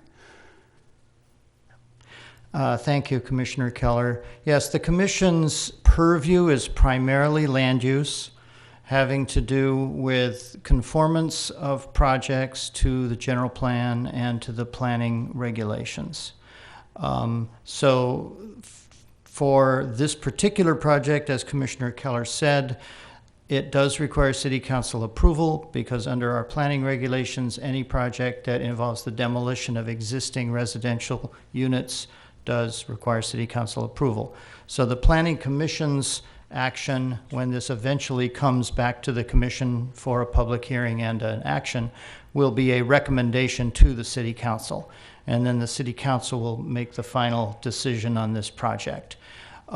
Specifically, as Ms. Oakes said in her presentation, the project requires a conditional use permit to add 2 units to what's technically referred to as a multi-unit residential use.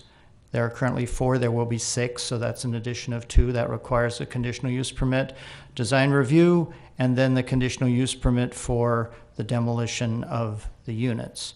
So that's what is really within the commission's purview, to opine on all of those permits and to make the required findings related to those permits. I would like to add, though, that the city does have a tenant protection ordinance, which is not administered by the Planning Commission. And there are other regulations in place that might be relevant to this project, but that would not be under the purview of the commission. I will note that we have with us tonight our new housing coordinator, Valerie Bernardo. I don't know if you all have met her, but there she is. She replaces Catherine Firpo, who many of you may know. And she is extremely knowledgeable about all of these issues. I believe she's spoken with the applicant and the property owner. She may also have spoken with some of the tenants about their concerns. So she can help with advice on issues that may not be within the commission's jurisdiction. Can I ask a question? Yeah, go ahead. I have a question related to that, Charlie. So is the tenant protection ordinance something that the city council has purview over? Is that? Well, the city council has purview over everything. Okay. I mean, in the context of this application, when it comes to the city council for approval, it will only be for this application. But the city council, obviously, they adopt every ordinance that the city has. So each ordinance says how it gets implemented. Thank you. Was there anything else to add, or? I will add that there are state laws that do govern local government's review of housing projects, and we haven't analyzed this particular housing project in the context of those housing laws, but certainly there's the Housing Accountability Act of 2017, and then recently there were quite a number of other housing bills that have been passed that I have not had a chance to delve into yet. But certainly when this went for approval, we would be looking at that. And I mention that because I did hear comments requesting that the Planning Commission disapprove the project, and there may be some constraints on that based on state law that we would look into, if certainly that was the direction of the Planning Commission's recommendation and the City Council's ultimate decision. Thank you both. I appreciate that. And I wanted to do that for the public because when we bring the discussion back to the dais, we're not going to be able to address a number of your concerns, the upkeep of the property, any of the tenant agreements to leave the property. We can't even address those items. What we have to do is look at this project as a project in relation to the general plan and how it meets those things. If you're here during Navarre's discussion, she gave us the bullet points of what we have to consider. Those are the things that we're going to talk about. So I want you to understand that it's not that we didn't hear you, but this being a bureaucracy, we are limited in what our scope of responsibility is. So I just want you to know when we're talking about that and you don't hear us address the concerns you made, it's because we can't. So I want to bring it back to the commission now for discussion on the project and the points that we're required to review and go from there, but just hope you guys understand. So I'm bringing it back to the commission. Commissioner Sohan, do you have any comments on the project or direction? Before you do that, may we put the slide that is what we're trying to answer? Oh, that would be nice, yeah. No, you go first. You go first.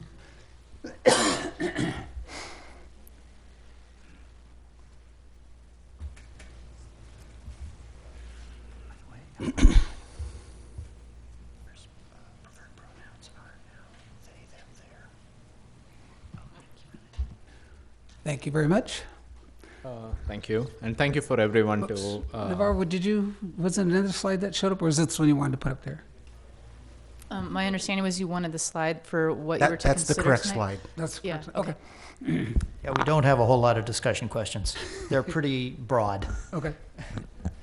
Right. In terms of just looking at whether the design fits in with the general plan, I looked at the site summary and other information that Navarre and the project architect presented, and it seems like all of this fits in what the land use determination for this particular location is.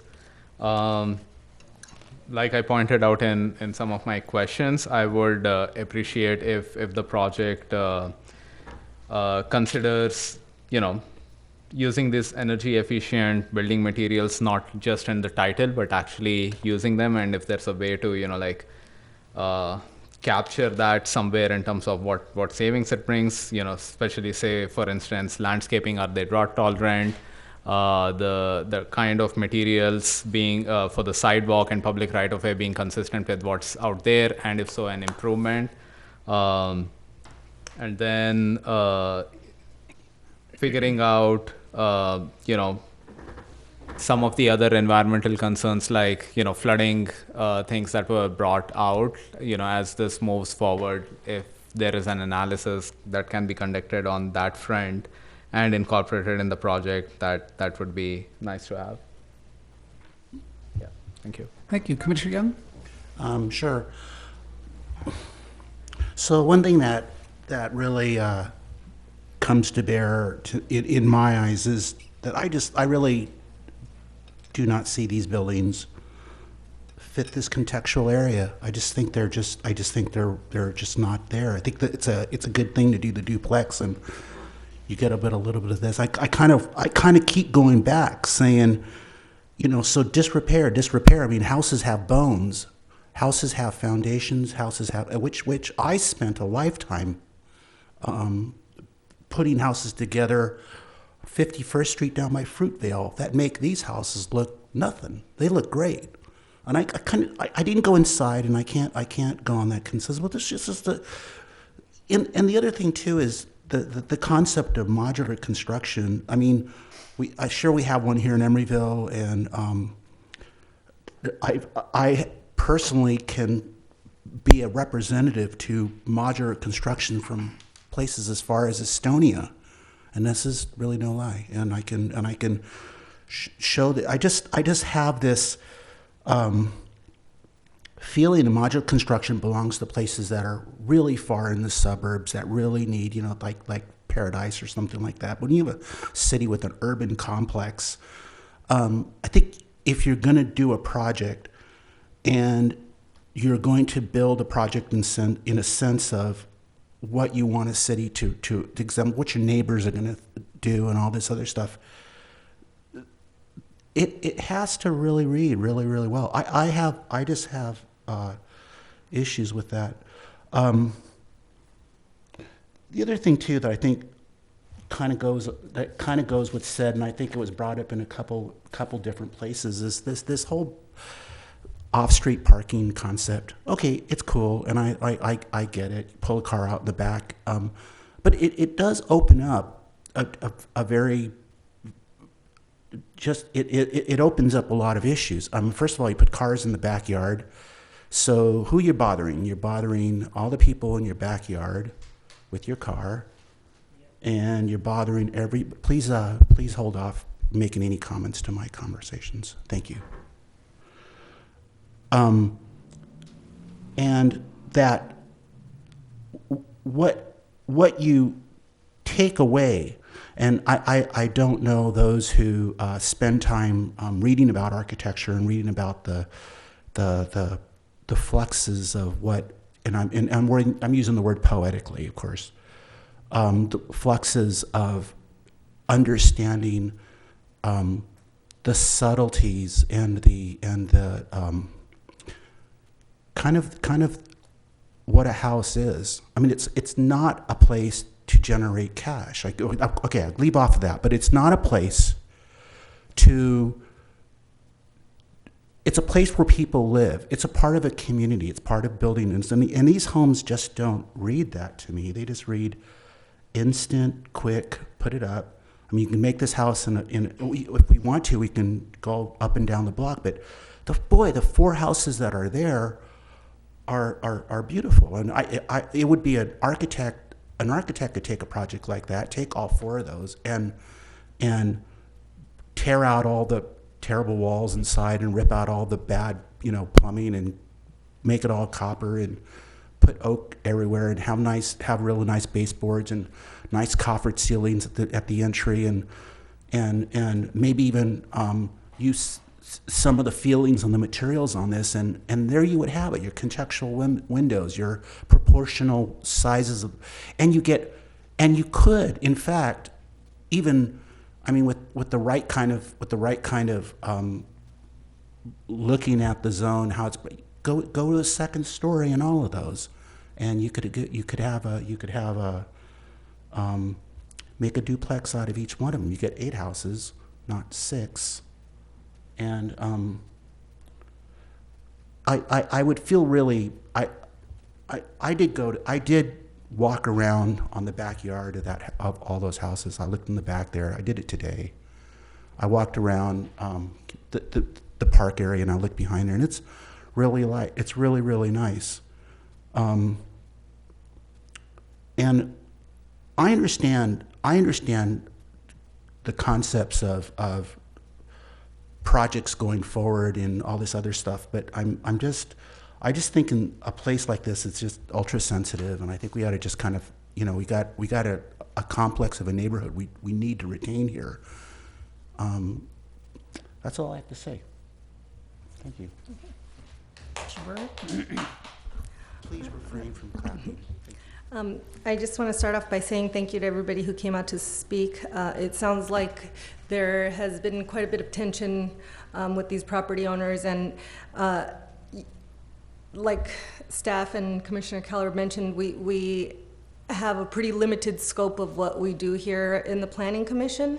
And so I would like to invite you to discuss, or engage with our housing staff. And I'm sorry, I missed your name. Charlie, what? Valerie Bernardo. Valerie Bernard, okay. She is a resource for you, the community members who live here in Emeryville. So because we can't address your concerns in the Planning Commission, I again would just like to say that I'd invite you to talk to her and engage with her and use her as a resource to give you some guidance for how to navigate the system. And talk to the city council who is in charge of the tenant protection ordinance. I actually am not familiar with that ordinance myself because it's not what we do here in the Planning Commission, but the city council might be a more appropriate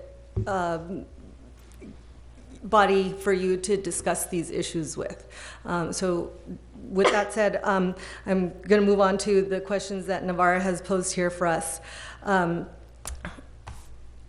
I think that the flat roof design is kind of interesting, separating the two units. It's a little unusual, but I don't think it's bad. And I think it actually presents an opportunity to have a bit more open space for the upper units by extending the roof decks in front of the living room, because right now, if you take a look at the elevations, you'll see that there's a big portion of the roof that's basically unused that can be used as open space for the upper level, since there's just not a lot of open space for these homes on the site in general. My other comment is a suggestion to move the bike racks, the short-term bike racks, to the back somewhere and not have them on the sidewalk, because unfortunately, this is a problem that we have in the Bay Area, that bikes get stolen a lot, and it's uncomfortable for anybody to leave their bikes unattended for a long period of time out in the open. And so I suggest finding a different location for them, maybe somewhere in the middle that would be a fair spot for any of the guests visiting the folks in these units. So if there's space somewhere in the driveway, kind of towards the middle, I think that would be a good location for it. And one of the commenters brought up the FEMA flood zone, and so I would be curious to know next time the project comes around if there are FEMA floodplain requirements for elevating the space based on the flood zone. And I think that's all my my comments for now. Come back if you need to. Yeah. Okay, thank you, everybody. Again, thanking the community for their input. We're limited in what we could do, as we've said, so I need to kind of just bring my comments to what we have before us here, and I have a couple. I too also would like to hear the FEMA understanding. Of course, this didn't discuss any of the floodplain information, so I'd like to know, what the risk of the lower units are to that before we move forward. Personally, I like the garages in back. I was raised in Southern California where most everyone had their garages in the backyard. And I just think it makes for a more engaging community, that we're not having driveways and people pulling out, where there's one controlled place. I like the visual of the houses being connected to the street, not cars.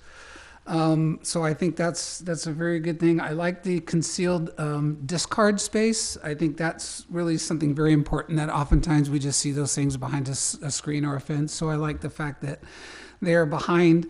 I think it was Commissioner Young that discussed that people would have to go around the building. That's not the case. There are back doors that go into that common vestibule and then go through the garage. So those will work. People can go through their house, through the garage, and in the back to dispose of their garbage.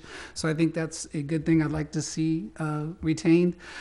I agree. I didn't think of the upper levels, as Commissioner Barrera brought over, the above the porches on the lower unit. Those could be additional outdoor space. Just make them a little stronger, put some railing on there, and that would to create some more outdoor space for the upper units. Myself, I don't ever have enough outdoor space living in a condominium, so I think that would be a benefit.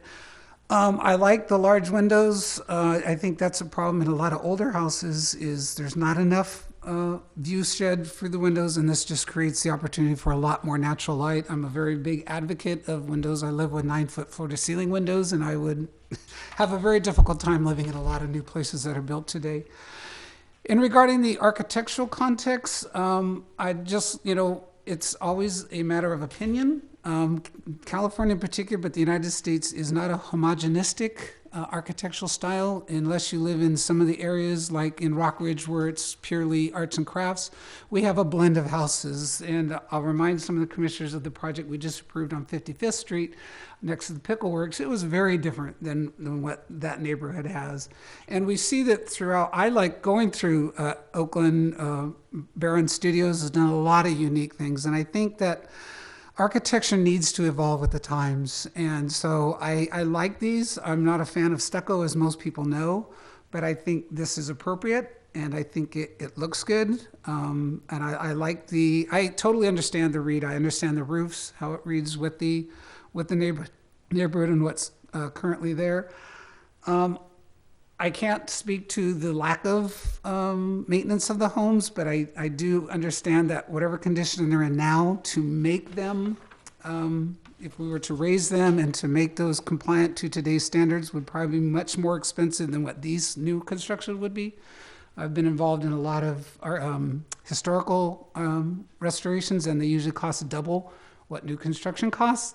So if you want to make affordable housing, you can't make it more expensive to build in the first place. So at this time, I think that's all I have. I like the environmental landscaping, and I can't think of anything I would suggest other than the larger outdoor space at this time. So are there any other comments? One last comment.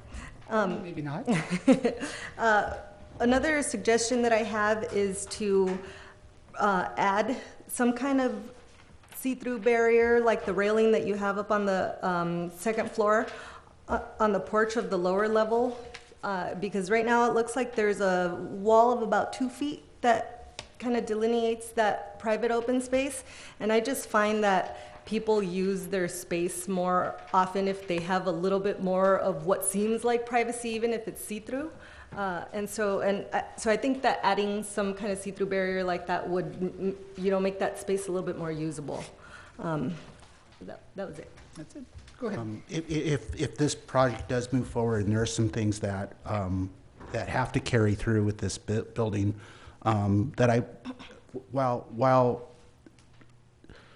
it might be important to understand that if you're going to make a project using these modular projects, keep the style consistent. I see 3 or 4 styles all in one building here. If it's progressive modernism, maybe just play with modernism or play with progression. I don't know, but I noticed that you're a few feet under the minimum for the roof height. I saw that's about 4 or 5 feet below that line, and if it kind of reads better, and I'm not sure what that would look like. I mean, consider playing with that a little bit. I've never been a fan of stucco either. I find it even smooth or textured or whatever, and I think it just ends up getting kind of ratty looking pretty soon. It doesn't lend well to weather. You just have to kind of take care of it too much. So with that said, in the materials that you do choose to use, think about what it would look like 10 years from now. That this building doesn't look, go through all this trouble and it just looks ugly. But then you say, oh well, it's a cheap building, but we don't want that. Do you have any other comments? No. Okay. Very good. I think that will be it for this item. I hope you guys have the direction you need, and I hope you guys get in touch with the city and try to work out some of the issues that you're experiencing. Thank you for coming. Does the commission need a break? Okay, so let's take a 5-minute break. Thank you.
To item A2, second story addition. Once again, we see Mar giving us a presentation. Hello again, Commissioners. So the item we're looking at now is 1025 47th Street. This is to add a second story to one existing unit at the front of a property that has 3 units. So this is actually just across the street from the project we discussed in the previous item. So outlined in red here is the project site we're discussing now.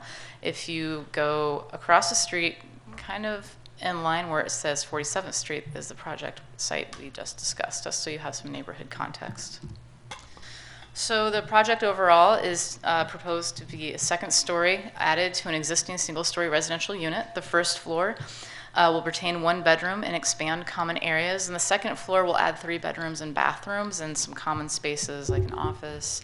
There is proposed to be an increase in landscaping, a modification to the existing parking, and no changes to the rear duplex on the property. That is not proposed to change. So here's an image of the front of the existing unit that is proposed to have a second story added to it. And here's the rear unit that's not being touched as part of this. There's a space between the 2 units we'll see in a moment. And so between the units is this paved area, and to the left of the screen where there's kind of a shed structure, this is proposed to be removed, and then a covered garage that's attached to the front unit in its place. And then here's the side of the building. So 47th Street is in the background here, and the driveway is proposed to remain, so cars would pull in and then go around the back. And so here's a rendering of the proposed 2-story structure, so existing with an added floor. So for the site plans, 47th Street is at the bottom here. I don't have an existing and proposed, it's a little mixed together. So the existing landscape is in the front, that's proposed to remain. There's an existing unit that I'm outlining with the cursor right now, that the footprint will stay the same on that. The covered garage immediately behind that, attached, will be the only additional footprint. And then the 2 other parking spaces will remain in that shared courtyard area. And the back right now, that's paved, and that's proposed to have additional landscaping, which we'll see in a moment. So here we are at that moment, and there's the additional landscaping in the back that's proposed to be added to meet current landscaping requirements of 10%. You see the palette of plants here. And then there's also a little landscaping strip along the side of the front unit in between the driveway to narrow that up a little bit.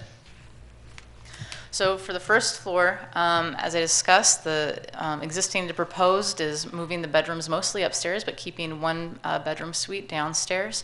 In the back, having direct access to the garage and having larger common open spaces with a central staircase going upstairs to the proposed second floor.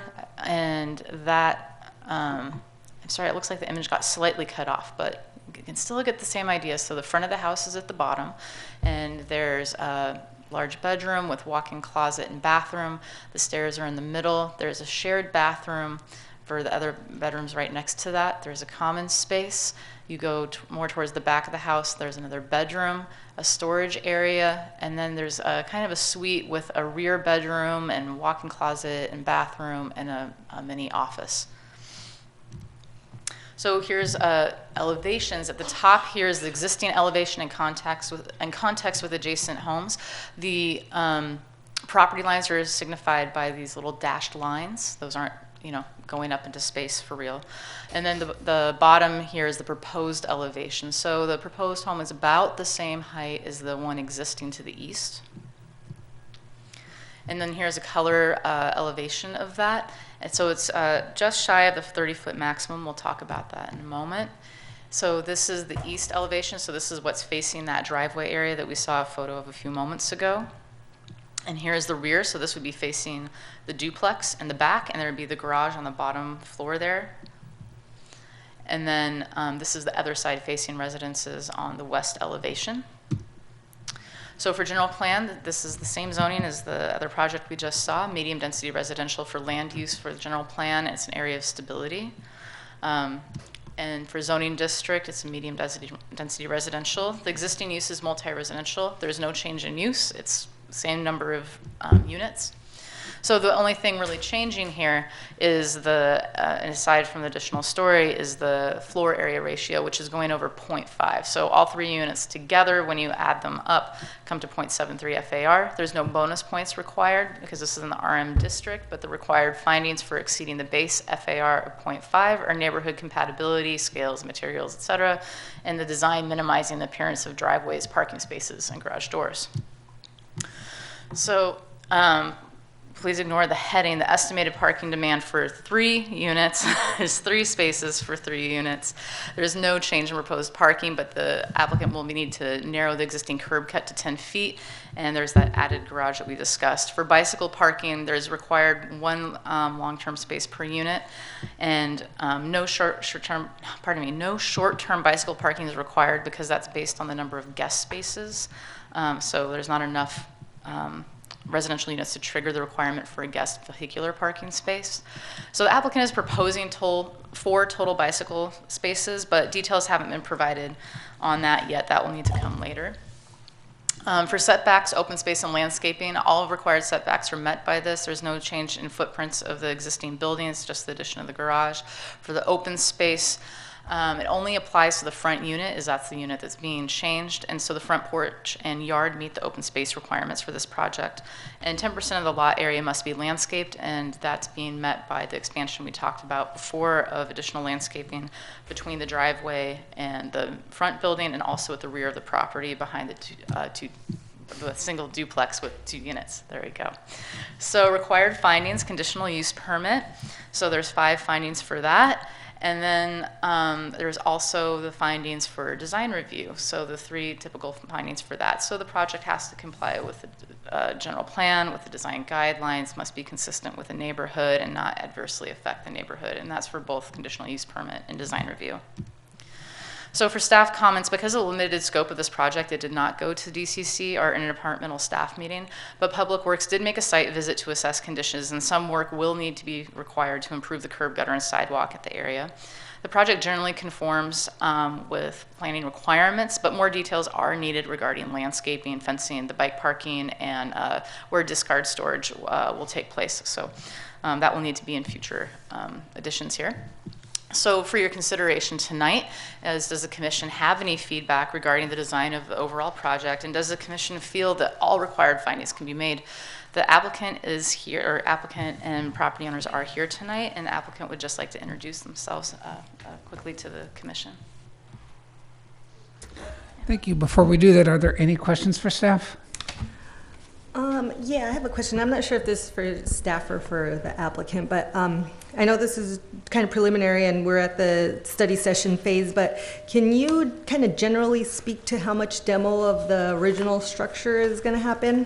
Like, because it kind of looks like the second story addition also involves some reconfiguration of the lower level of the of the back of the lower level. And so I'm just wondering, do you know more or less how much of the... I think that's probably a better question for the architect, okay. Yes. Commissioner Young? No, I'm good. Commissioner Sonnet? Yeah, just a quick question. So who, you mentioned that there will be some sidewalk improvements that are required. Who is responsible for that? Is it the applicant, or does the city make those, improvements? So the applicant would be required as part of the conditions of approval for this project to do the improvements. So those improvements, for example, could be to modify the existing curb cuts to comply with the 10-foot width. If there's some damage to the existing sidewalk or there's some landscaping that needs to be improved along there, then the applicant will need to do that. In the conditions of approval, it will specify what the Public Works Department expectations are, and then plans will need to be submitted to Public Works for approval, and they'll need to get permits from Public Works. And then when the project, so that's all part of the review process, right? Okay. And then when the timeline for that is that by the time we go out to do a final inspection for the project, all of that will need to be done. So they can't get the project finalized without those infrastructure pieces being in place. Is that something that we'll see at a later point of time? We probably will not do an in-depth review of that at this point. stuff like, say, narrowing the curb cut, yes, would be seen on revised plans, but things such as addressing a slope and sidewalk would not be addressed by Planning Commission. Public Works takes care of that, and how Okay. it's written is at the, my words are failing me, but basically the director of Public Works ensures that that happens appropriately. Just let me say that those kinds of things, assuming this project comes back for your approval and you do decide to approve it, we will include our standard conditions of approval, which of course are tailored to the specific project. So in this case, it would say the 47th Street curb gutter sidewalk.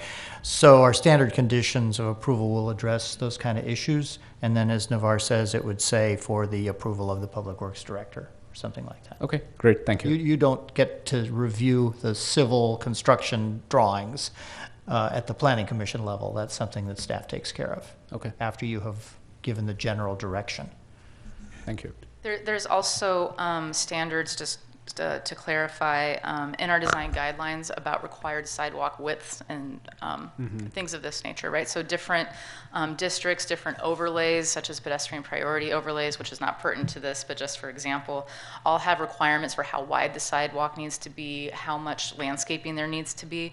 That's not always feasible to implement when there's an existing sidewalk such as this, right? You can't really bulb it out into the street, for Right. example. But to the extent possible, we follow those guidelines. Okay, thank you. That building in the back, is that a duplex? Yes, correct. It's not related, so it doesn't have to be brought up to code or any kind of issue? Correct, they're not touching it, so. At all, so the And it was also actually approved at Planning Commission. I don't remember the year, the applicant Okay. probably does, Right. but over 10 years ago. Not too long then? Yeah. All right. Yeah. Very good. I have no questions. Thank you.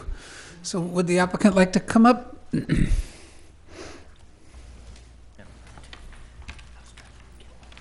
evening, members of the commission. My name is Maxwell Beaumont. I'm the project architect. Just to start off, I just wanted to let you know the main reason behind this project, and it's basically to keep the family who have been in this neighborhood for almost 25 years living in this neighborhood. They currently live in the house now, and the expansion is basically to accommodate expansion to their family.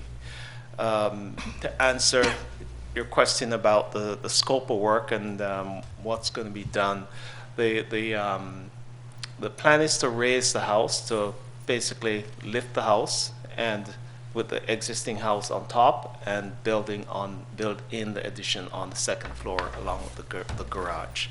So the footprint of the house will remain pretty much the same as it is now. Some of the materials, I know some of you don't like stucco, but the stucco is being used right now just in keeping because the back unit is stucco and the house in front is stucco. So the duplex is kind of driving the material right now. It may be a little bit expensive to change to some other siding throughout the entire project, but we're open to your suggestions. The landscaping, we'll make sure that we'll be using low irrigation or low water use landscape, and then we'll be working extensively with the planning department to make sure that the plants that are chosen will meet those requirements. Okay. I'm here to answer any questions that you may have. Alrighty, thank you. Any questions, Commissioner Sonic? Yeah, so I was looking at the rendering, and on the front elevation it has some sort of a window on the roof level which is not reflected in the elevations. I'm wondering if that's just an error or is. So if you look at the front elevation rendering and the the front elevation itself, the two don't look consistent. Yes. Yes, that dormer is missing on it. Yeah. That's something we'll definitely okay, good. attend into. So you intend to carry the dormer through? Yes, Yeah, okay. the basic building is going to get raised up and the dormer will remain, yes. Okay. And then the other curious, and maybe it's just a design thing, but all the windows seem to be at a different level. Is there a reason behind that? Like there is no consistency, say on the side elevation. On the driveway side, are you saying? On the proposed left side East. elevation. No, the east elevation. So the windows that you see that are varying in what they call head height, Yeah. those are the windows in the stairwell. So they're not going to be on the same level as you're going up the stairs. Those windows won't have the same head height as the ones that are regular floors. So those are going up. Those two windows you see in particular, they're going up with the stairs. Yeah, those I understand, but say the other two windows out there, they have a different sill height than the other windows. The sill height? Yeah, so the level it is at, and then let's see.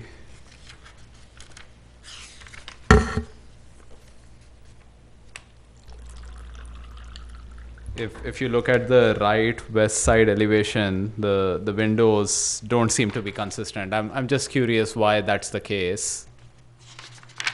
The height from the floor or the height from the roof seems to be different. Oh, you're talking about. Can you reference what page you're seeing that on? Yeah, so see how that's different, and then on the proposed right side elevation, so if you go to the next slide.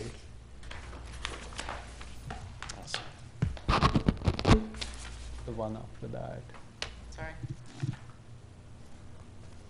So the two windows on the very right side. Oh, okay. That's a little error. We'll correct that. Oh, good catch. Yeah. Okay, thank you. Commissioner I was Young? just curious if it is some part of your design thing, or because most of the times you would want windows to be at the same height. Sure. Commissioner Young? Right, nice design. I really like it, and I like the. We're doing questions right now. One question. So one question is on the roof. On the proposed front north elevation, you show it flaring. I think it's attractive. Is that intended for all the levels? Is that what you're going to do? Yes, and it's currently flared. So again, that roof is the existing roof that's going to get raised. So that will house be to the the existing. So it's second going to floor. carry that all the way. I'm sorry, that's true. That's right. Because the original house is on the top now. Correct. And all the new stuff is on the bottom. There you go. No other questions? Thank you. Commissioner Burra? I don't have any questions. All right. No questions myself. Thank you. Thank you very much. Thank you for your presentation. At this time, we'd like to open the meeting up to public comment. And please be aware you have 3 minutes and come up to the dais.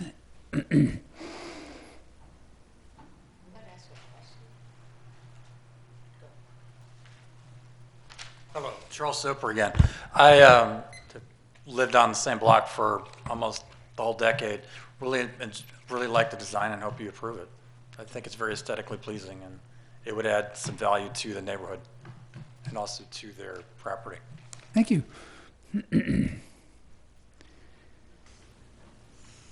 Yeah, I agree. This is how housing should be. Yeah, take care of each other. Thanks. Thank you very much. Seeing no others, we will close public comment and bring it back to the commission. Commissioner Barrera? Sure. All right, I will start us off. So let's see where to start. I think the project lacks a little bit of articulation, especially in the front. It's basically a big stucco box, what it looks like on this one. And so I'll kind of go through my reasoning, but just to start off, I don't think that the design review findings could be made with the current design. And I'll give a little feedback on what I think should be adjusted in order to be able to make these findings. So the articulation is one, in particular articulation in the front elevation. I'm not supportive of the entire home being stucco. I understand that the back home has stucco, but I think this project would be an opportunity to introduce more materials to the home. I'm also not supportive of the stucco molding window trim. And so I think that if we were to introduce another material in addition to the stucco or an alternative to the stucco, a different window trim might be more appropriate and fit better.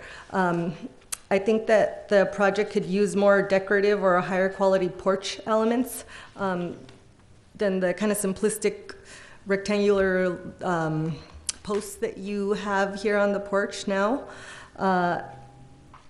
And perhaps some features separating the floors like a belly band or something so that you don't have this huge stucco box. And kind of going based off of my fellow commissioner's comment about the windows, I think that it would be great to have a little bit more consistency on the windows on the east elevation. And those are my comments. So I think with that, I would leave it at that. Alrighty, thank you. Mr. Young? Sure. I like the design, but I'd like to see a couple things.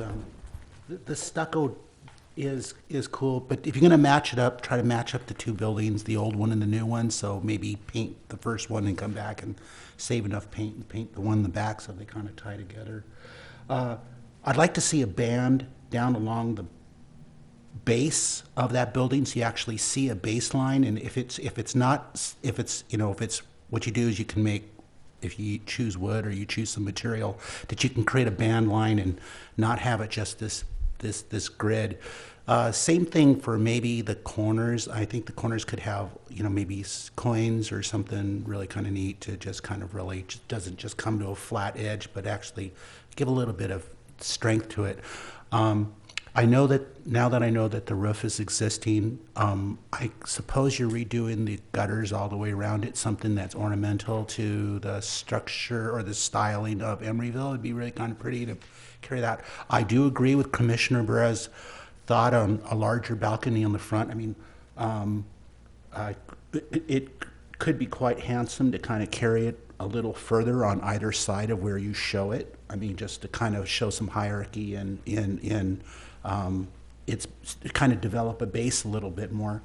The contraption below the porch shows some structure. I'm looking at the front elevation of the house. You're looking just like a little contraption there. I mean, kind of give it some emphasis. Maybe play up the column. Maybe play up the stairs and the railing a little bit, just to kind of give it some feature. The building itself, I was at the property today, and I noticed the fence is going, so just kind of go into looking at it a little bit, playing with the fence, maybe carrying some materials all the way through it, just so you kind of finish it off. But I think the floor plan, one more thing.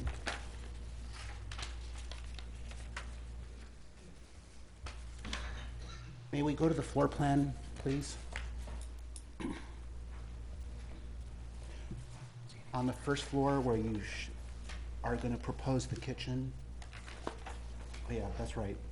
So, so you have an island kitchen set up, and I had a kind of thought there that you have the family room off to the left and the dining room before. So it's a personal preference. I'm not necessarily thinking of swapping it, but if there's something that could be done to the floor just to kind of maybe carry it out, just so you kind of play that room a little bit more. You got a stair coming up. You got a lot of cool things that are going on in that spot, and there's an opportunity to just kind of do something to the ceilings or do something to the floor surfaces, and it's a personal preference. Is that garage large enough for that single car garage in the back there? Are you guys happy with that? All right. And persons can get in and out of that as well. I'm happy with that. Thank you. Great, thanks. Yeah, overall, I think the plans look good. There is, some drawing-related errors that can obviously be corrected, but my main concern is just the front elevation. So when I look at sheet A5 and I look at houses on both sides and the way they add character to 47th Street, I think, you know, you have an opportunity out here by redoing your house to, you know, mimic, not exactly mimic, but actually contribute to that character of 47th Street. So I agree with what Commissioner Barrera said about adding some more articulation to the building, you know, like defining it further. And there can be several ways you can do that. I don't want you to restrict in terms of what materials to use, but being able to contribute positively to 47th Street and the city is what I'll encourage you to do. Thanks. That's it? Thank you. Okay. I agree with the consensus of the commission. I think what's there now is, and what you're proposing is kind of like a really inexpensive track house. I understand the need to conserve the budget and et cetera. So I know that you're taking the existing house and moving it up. So you certainly don't want to rip off all that stucco there and put on another siding type. So maybe it's the lower, newer portion that you could look at. And I was trying to look at the a photo of the front elevation, and I don't see the front of the house. So I don't know if that bay window is a box bay, if it protrudes out, or what it is. But perhaps that's an element you can highlight with a different finish. Maybe make that some kind of a wood finish or something like that. And then addressing the porch, you know, giving it a door that really kind of speaks to the house, and maybe shutters on the upper windows. I agree with Commissioner Burr. I'm not a real fan of that kind of boxed out alternate color of windows. I really think that cheapens a project, and I know that's what's there now. But look at some alternatives to really kind of up the game a little bit, but yet trying to, you know, be within your budget, not going too crazy with that. But this is the planning, this is a study session, so it's just ideas. You can come back with something that you think you can do and afford, and, you know, get our feedback from that again. But I agree with that. Otherwise, I think the project is really good. I think it's a good use of an existing structure, and the improvements of the back cement becoming more landscaped and more usable. And it just seems like for a growing family or a large family, this is a very big improvement, and it makes for a nice family home. And the one thing we do like is to kind of retain the single family houses that way. We don't have a lot of those in our community, so it's good to save that. And I think this would definitely improve the neighborhood. So that's all I have. One more thing. You can. And I think one other suggestion that I would give is to work more closely with the design guidelines. There's a lot of great information on there, and so maybe try and pull some of the aspects or elements that are in those guidelines. I think I would appreciate seeing that in the next round. And then one other thing I had is, and I think it's obvious that you'll do this, but in your next visit, if you could please address all the required items, such as the bike parking and the discards, and just kind of make sure that all the things that are kind of still out there in limbo, that when you come back, those items are fleshed out for us to see. So other than that, we don't have any further comments. That's all we have for you now. And we look forward to seeing it again. All right, thank you. Okay, so we can move on to the final item, Planning Commissioner comments. Does anyone have any comments? Oh, no, a lot of fun. Enjoy it. I enjoy our new guy here. No, I don't have any comments. All righty, very good. Then I think we're adjourned.